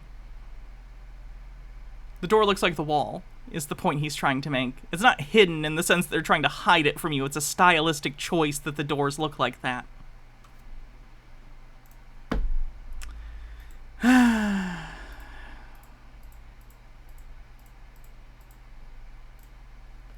On me.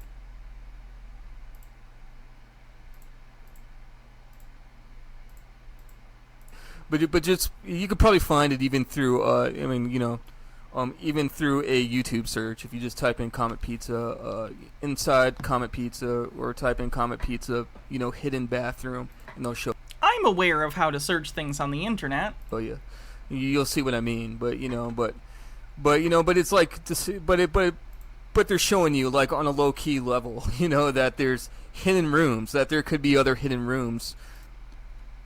Or they just thought it would be interesting to have their bathroom doors blend in. Probably that one. That really are hidden, that's connected. Yeah, do your own research on the bingo card. To the business itself. And is he going on about the hidden bathroom because everyone knows by now the basement doesn't exist? Yep. That these reptilian You mean because they hid it, just like they did at the Alamo? Hosts and hybrids, and possibly even Jews, because I consider the Jewish people even as a form of reptilian hybrid. We already had overt anti-Semitism. That's just overt anti-Semitism again. That's just overt anti-Semitism again. They're part of the reptilian or alien hierarchy.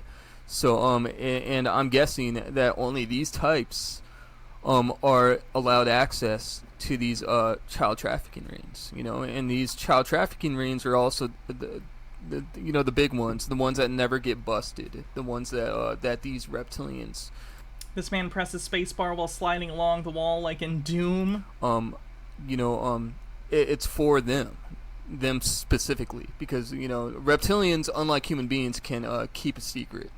I mean, you know, and they have access to occult power and knowledge too. So, but anyways, yeah. I'm gonna be honest. As a reptilian, chat, I don't think I'm capable of keeping a secret. Is there a single bodily function of mine that I haven't discussed on this show? Good lord. Yeah. So, as you can see, though, Rainn Wilson, you know, is deeply involved with kids in Haiti. And what's my reptilian occult power?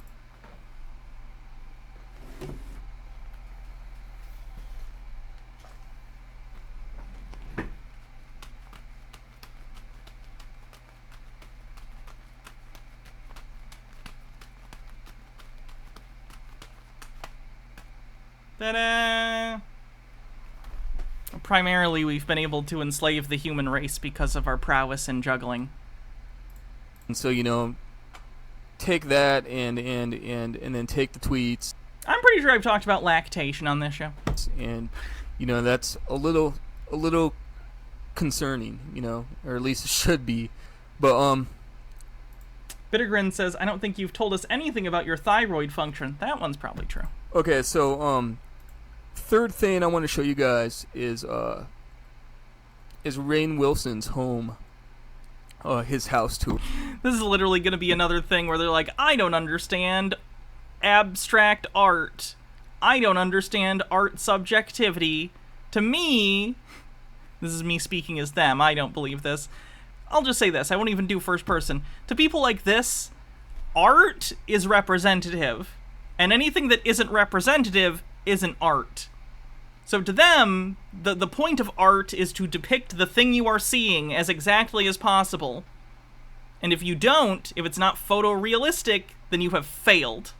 The more photorealistic it is, the better art it is. That's how some people look at this, right?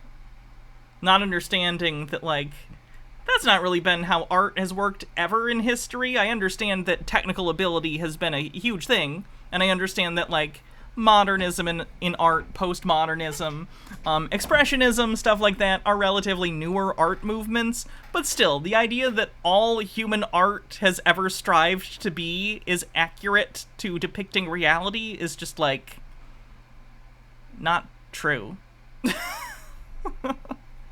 Reptoid confessed, do I lay eggs? Yes, they are unfertilized, though. Baja has not yet been successful in fertilizing me. Hannah flirts with Baja on the bingo card. Peacockosaurus says reptilians are keeping everything secret. That's why random knobheads on the internet can figure them out. They're the big brains. Stone Corbell says, do these people know we have photography now? That's actually that's actually funny. Photography is one of the reasons that less representative art came into fashion in, like, the high art community. Like, you could find a video inside Rainn Wilson's home, office, and pig farm. You know, it's almost like he brings kids to his house, and then kills them, and then, you know, and then feeds the remains to pigs. You know why? I feel like that was weirdly specific. Else, I mean, I just, it's just kind of weird why anyone would want to have a pig farm, you know? I mean, because people like, some people like pigs if you're not going to eat them. They just like them. They're intelligent animals. Maybe they're just, like, taking care of something. Maybe they want to raise their own food. Like, there are people I've seen Gordon Ramsay do this, where he has gotten, like, turkeys in the past and raised them, and then when it was Thanksgiving, killed them and ate them, like people like to do that sometimes. There are a variety of reasons someone might own a pig farm, especially if they're, like, rich. It's not satanic, it's not occultic, it's not conspiratorial. Humans like pigs. Fenikigami says, I guess it would really piss these guys off that the mangaka,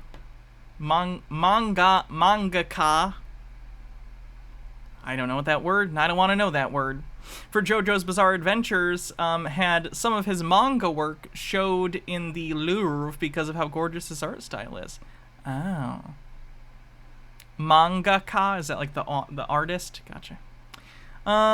Discordant Vol says, Robert Picton, I rest my case.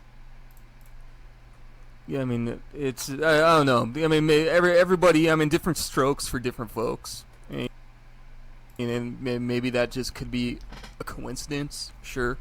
But still, it kind of makes you wonder, man. It doesn't, because I'm not crazy. But if you go to this...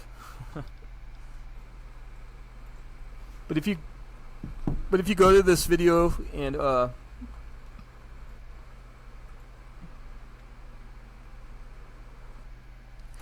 anyways, if you watch this video, is he taking a hit? What was that? That was a weird pause. And you stop somewhere around the 5-minute mark, you'll see some weird artwork that Rainn Wilson has hung up in his house, and it shows like reptilian beings and UFOs but it's this painting right here that is what got my attention. And well, that's really stupid of you. Did I mention meatballs? Ron DeSantis, whoever's in charge of your PR, I mean, you gotta fire this guy. And I've partnered with Gas Station TV to celebrate my presidential campaign for a limited time. Oh my god, they used, like, AI. When you order a meatball sub inside, you'll also receive a free I'm voting for Ron DeSantis and I eat at the gas station t-shirt. So if you're... No, that's fake. That's edited. That's a video that someone made, and then you can tell that this has been placed over the screen. Like, this isn't really there. And that's fine. But I want to be clear that this is fake. Like, you can tell that this has been put on there. True American patriot who likes to chow down on... This is the shit I hate about TikTok. I hate this about TikTok. There's always been kind of a gray line between satire and outright lying about what is real, and TikTok has obliterated that fucking line. Like, I don't even think younger people care to make that distinction sometimes, or care to think about that distinction. The videos are so quick, there's no time for context, there's no time to set a tone and make it clear, this is a joke. So instead it's just, I saw this thing on TikTok. Did you see that ad? Ron DeSantis was running in a gas station? And then it's not fucking true. That annoys me. As you could see, like, hopefully I could get like a close-up view of this picture so you guys could see it better. But it's pretty weird though. Here's man. another one of his pieces. There's a fun fact because this guy up here looks exactly like the main. Okay, he also doesn't know how to use screen recording software without doubling the audio input. So that's a shame. So yeah, there's a close-up of the painting itself, and as you could see, this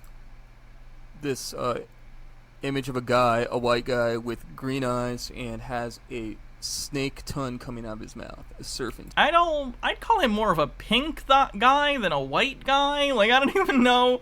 This is abstract enough that I think that determining, like, racial identity within it is iffy at best.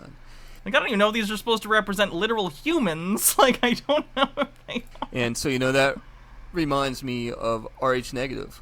The funny thing is, too, you could probably even Google that artist and, like, look up their work, and it might be like, hey, here's what I was thinking behind this piece.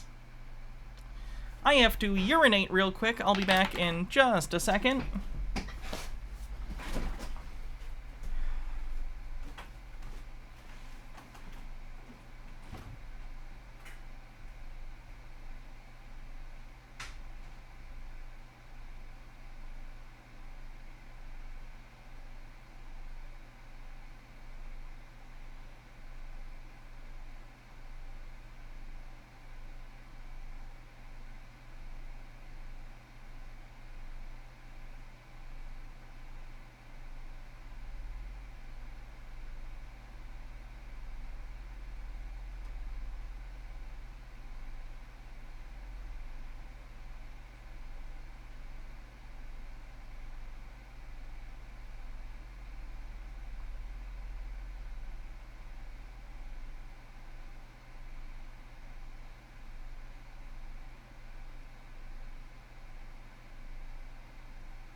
I'm back. Okay. This video is titled, Is Earth Ran by Reptilians or Insectoids? Which I think is a question we've all sat down and asked ourselves. If this doesn't load this time, I'm gonna lose it. It loaded earlier today.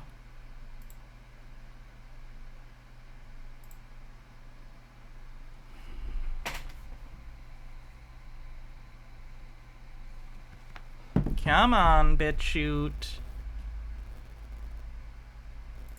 You're supposed to shoot me bits. There we go.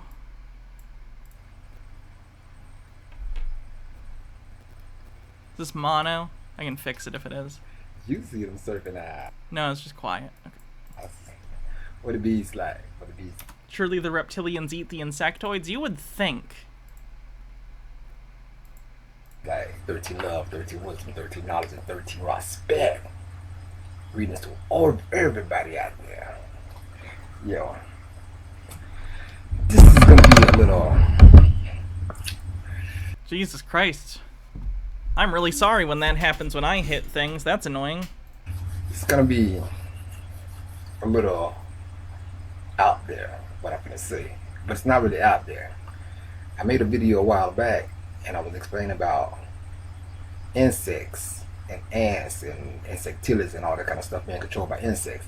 So I'm gonna try to, if I find a video I'm gonna try to put this to that video so you can watch both videos.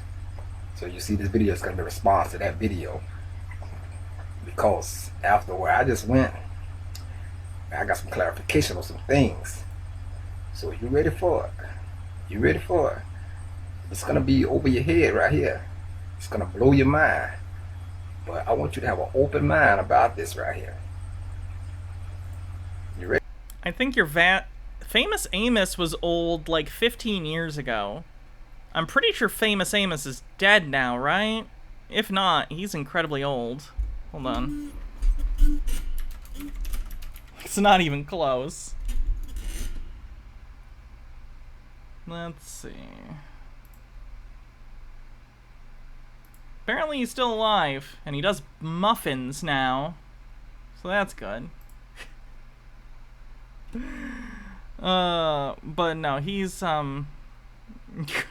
older than this guy by a lot. What year was he born? Let's see. He was born in 1936. So no, this is not him. Ready? Surprise. And the story goes. We have this thing on the planet where we have these people out here manipulating everybody. And it's an agenda going on that is so big, and it's throwing people all loops and everywhere, they looking everywhere, and it's called reptiles. Did he just say reptilian is a gender? Reptilians. Or did he say agenda? Reptilian agenda? Sounded like reptilian gender. We all have reptilian in us, right? Because that's the first part of your brain. I do not have a reptilian in me. I'll have you know. I would notice. Right off the spine. Or the spinal cord, the bird brain. So everybody has this reptilian agenda and this reptilian movement. Like from the movie They Live. So everybody, ooh. They live on the bingo card? Reptilians, reptilians. You don't have a clue.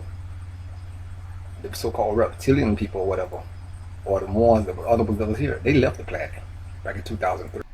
MH Darkbeast says proof he's Chocolate Chip Charlie. Note the hat.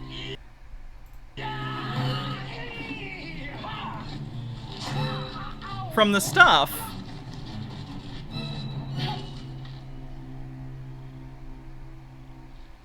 You're Chocolate Chip Charlie. Funny. Where'd he go? There he is. 3. There's something else here on the planet that's controlling people that refuse to leave. Insects. Yes, I said insects. You think about the little bitty insects. No, we talk about the big insects. Insectilia from I think it's Bavarians. They have a big like egg-shaped planet, or a big egg-shaped ship that's over there by Saturn that's docked up there. But they inside our realm now too. Aliens in the bingo card. In this third dimension, they low vibrating frequencies that they send with their antennas. And see, with the insects, who runs all the insects? And the ants, the bumblebees, hornets, termites, all kind of insects with antennas. They have a hierarchy, a matriarchy, and it's the queen. Who we have on the planet? The queen. Who runs the whole world? The queen. And I told you in the video too, she has that what? That ring, Lord of the Rings. And everybody... This was prior to Queen Elizabeth dying. Does he think that Queen Elizabeth is in charge of the world? Or was, I guess? Bow to the queen. Is he aware that... In terms of, like... Western European countries, yeah, like the UK is one of, if not the last monarchy, but there are other monarchies in the world that exist. The Queen of England was not the only queen. Because the queen controls everybody, all her drones, her jacks. She controls all her drones, insects, and tellers. So everybody gonna protect that queen no matter what. Even on myself, I call her the beast, that Vatican the beast. Yes. But he's just a core too, under the queen. That queen is the powerfulest thing on the planet. She's the queen insect. She's not the reptilian. I call her Elizabeth too. But when I went to where I went at, they had me fooled too. These shape-shifting devils, bug-eyed bastards, nothing but insectilians. Insects. That's all it is. And they even try to give us hints in the movies, like Independence Day, talking about like mantis and stuff. They swarm. That's why in your government out here, they send out these space, when they go to war and stuff, or now they have on the United States cities, they call drones. What do ants send out when they go out to war? They go to for other ants. They send out the drones. What? Yes, they're getting the term drone from that. Yes, but it doesn't mean they are insects. Oh, God. Like, all words are things humans made up. Like, humans made up all the words, right? Like, insects aren't here going, oh, this is called drones, you know? Because insects don't talk. Humans came up with the word drone, and then they also used the word drone to describe autonomous or remote-controlled vehicles, in particular, usually like quadcopters, stuff like that.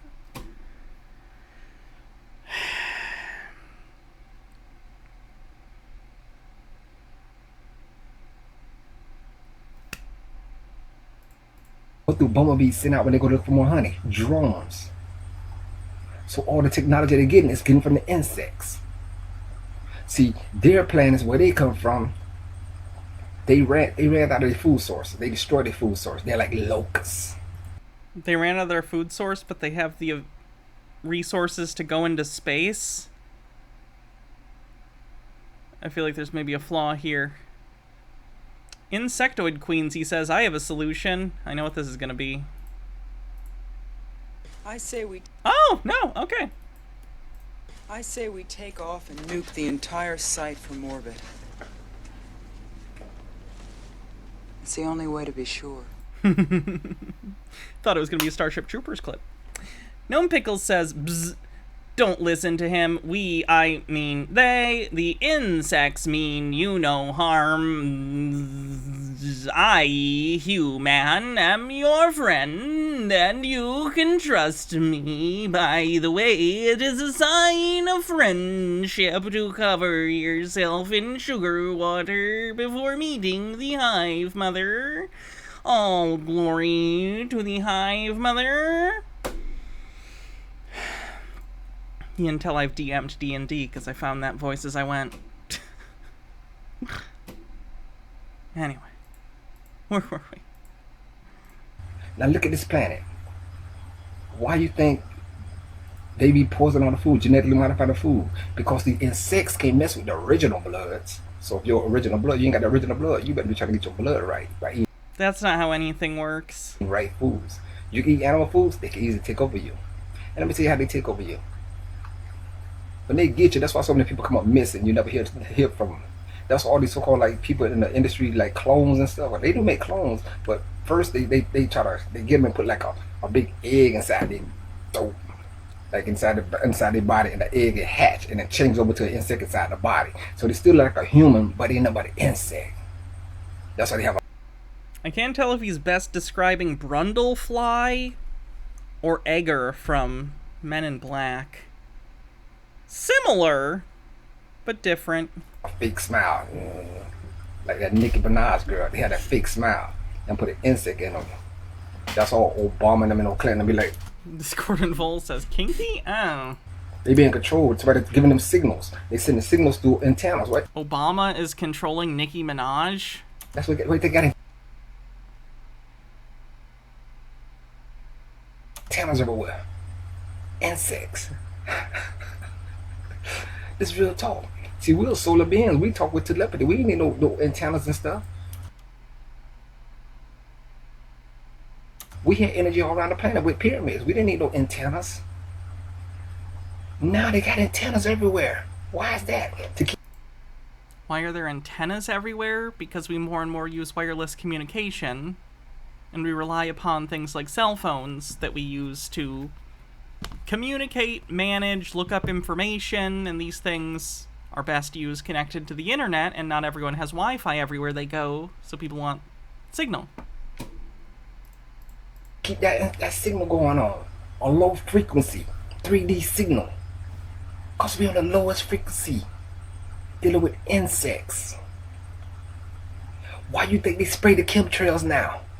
Chemtrails on the bingo card. Also, chemtrails aren't a thing. Contrails are. It is not any sort of poisonous or noxious chemical. It is water vapor. It's a whole thing. So it's water vapor and or exhaust from the jet engines. Can live and breathe. Get you to get kind of sick and weak so they can go inside your body, can easily take over your body. Because some of your blood is too powerful and you like got that kryptonite blood that can fuck them up. Especially that old blood. I'm sorry, do you think human blood is a weapon? But if you start eating the bad foods, then your blood get weakened. Your pineal gland gets calcified. Then they can overtake you. See, they put parasites inside the food and all that stuff so they can easily get inside. Because they're parasitic. I know it sounds crazy. But you never thought about it. So you got we got Clinton's gender eye. We got Clinton's. Clinton's an incorrect word origin as evidence for the drone thing. They both do have a common, like, root, but the way he's interpreting the relation between the root is incorrect, so I'll count that. Here, there are people like David Icke and them out here pushing this reptilian movement. And it's a big movement. And everybody talk about the reptilians, the reptilians, the reptilians. Fuck them reptilians. They're insects. Ain't nobody told you this yet. But I wouldn't have seen her face to face. I seen the ugly queen bitch myself. Kurt Mulgrew with a link. The antagonizer. Lies! Unlike the rest of you peasants, I was born for greatness. I was never meant to crawl in the muck of mankind. But the ants knew my destiny. When I was but a larva, they rescued me from my filthy human family. They saw my nobility, and they saved me from a human life of fear and pain. Now, I will lead them to their glorious future.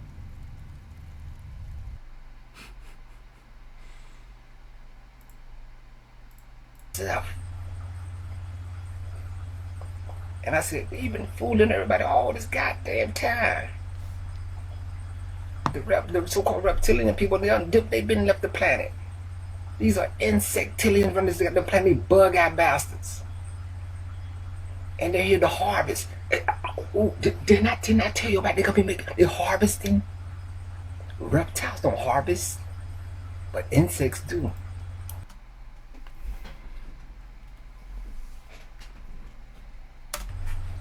Like grasshoppers and all kind of stuff. Ants.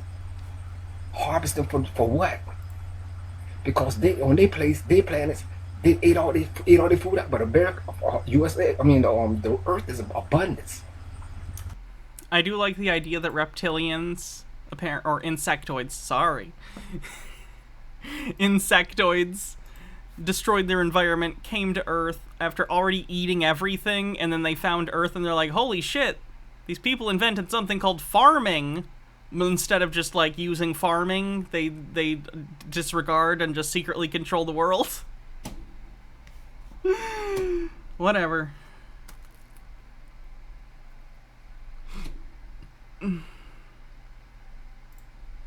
Okay, we've been going for 4 hours. I'm really glad we didn't get, interrupted today. Lately, the internet's been kind of weird, so we've been getting some, like, weird internet-y things. Oh, I'm a dumb bitch. Oh, it's not my fault! Oh, fuck. Yeah. So, no, the best thing just fucking happened. Well, not best, but I got off the hook. I was supposed to, like, go on someone's podcast today at, like, 3 p.m., probably. Totally forgot about it. Totally blanked. Didn't remember for a single second today. Oh, I'm supposed to go on someone's podcast today. I just got a message from them, multiple, and I was like, oh fuck, I fucked up. Because you guys know I have ADHD, and I'm medicated, so things are better, but still, I'm not the most organized person, so I fuck things up. Anyway, I just got the message, and they didn't show up either, and they were like, oh, sorry, my bad. So at first I was like, that's on me. Turns out it's on both of us. We're both fine. So there you go. It's like the best version of a prisoner's dilemma.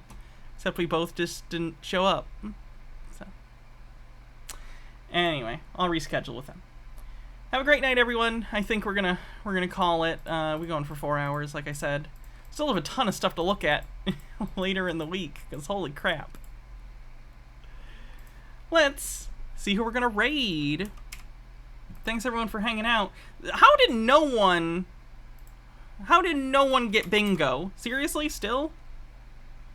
One more bingo check to make sure no one, like, just is missing it. Okay? The patron stream is gonna have to be later in the week because I got a false, claim. So I'm waiting for that to get resolved because I can't live stream on YouTube until it's dealt with or 1 week. So it'll be a little bit. We did get Freemasons, I think. Reference to the movie They Live. Oh, I'm glad, Mightiest Quinn. Glad you made affiliate. That's great.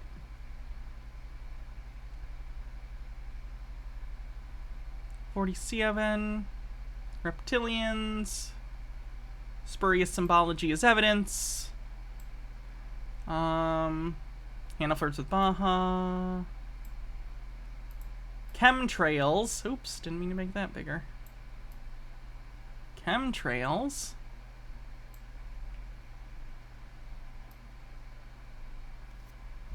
False claim PP related? Potentially. It's the video that happened in, but it was a different section of the video. So I'm not sure. It could have been mass reporting from his audience or from other Bed Bath & Beyond people who don't like me. That's my current hypothesis, but I don't know for sure. And really, it doesn't matter. It's not the first time something like that's happened. It's not the last, I'm sure. I'll deal with it. Aliens.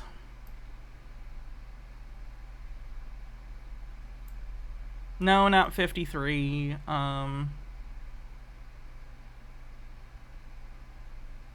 Okay, I think that's it for this page.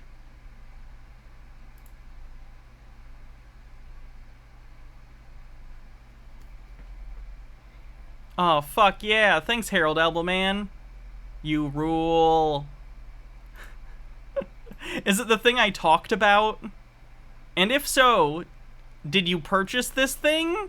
Or did it happen to fall out of the store? Is PP still saying the stock will go up? Yes. Yes, he did.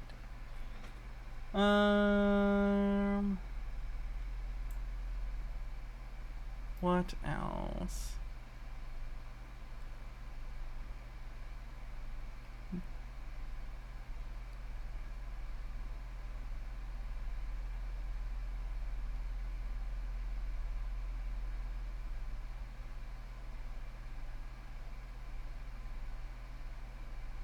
Do we not have anything else on this page? Might not.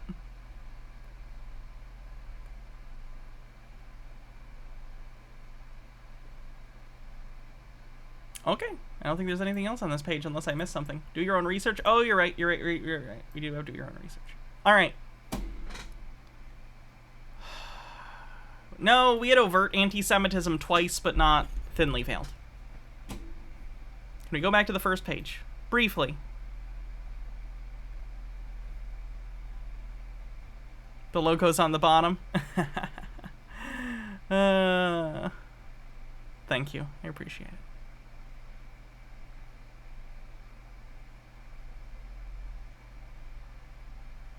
Population control. Yeah. The insect thing can count as population control.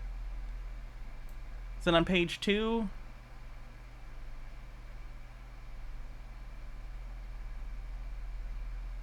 We did not get Hunter Biden. We got the Clintons when we got the Bidens, but I don't think we got Hunter Biden.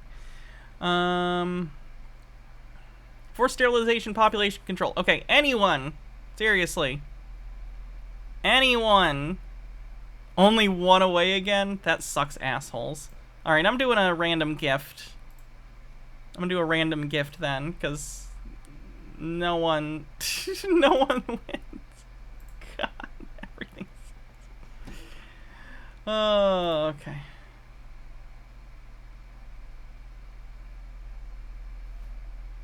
Someone got bingo? JP Black, let me see your bingo card. See if you win.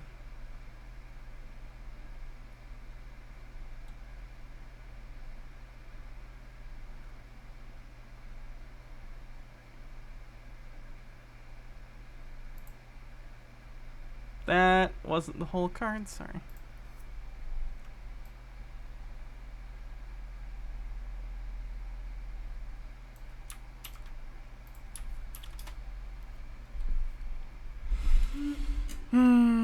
Let's see. Clones, forced sterilization, free space, belief sci-fi tech. This is Marxist. Yeah, you win. Let's see. JP Black, you win. I will write your name down. Cool beans. Let me find the thing.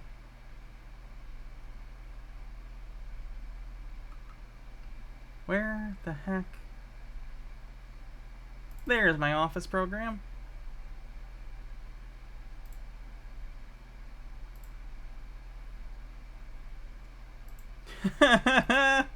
For the record, JP Black, this is... You are on this list... I want to be clear. Since the beginning of the show, it appears you have won bingo. This is the 4th bingo win you've banked. I just want you to know that. So you have 4 bingo wins that you have not ever used. Total now. Just so you know. According to my 1, 2, 3, 4. Yeah. You have 4. Alright. Anyway. I mean, that's over the last 3 years. So, like, that's not crazy. A ton of other people are on the list, too. Gift it? Alright. You have 3 more to gift in the future, if you would like. Let's see. Why is it not letting me do a gift sub? There we go. Gift them all? Okay. 4. Is it gonna let me? There we go. Alright. Here they go. 4 subs. And there they go. How nice. Let me erase your name real quick. From existence. There we go. We're good. Your account is clear. Consider the pact struck.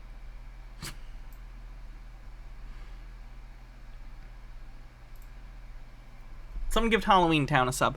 Alright, have a good night, everyone. Let's see who we're gonna raid.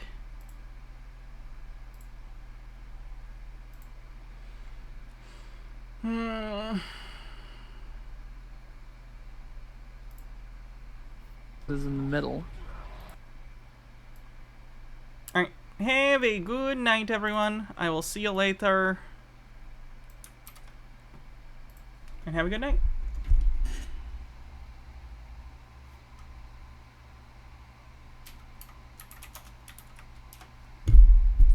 Alright. Adios. See you guys later. See you tomorrow. Don't know what we're gonna do tomorrow, but I guess we'll find out. Bye-bye.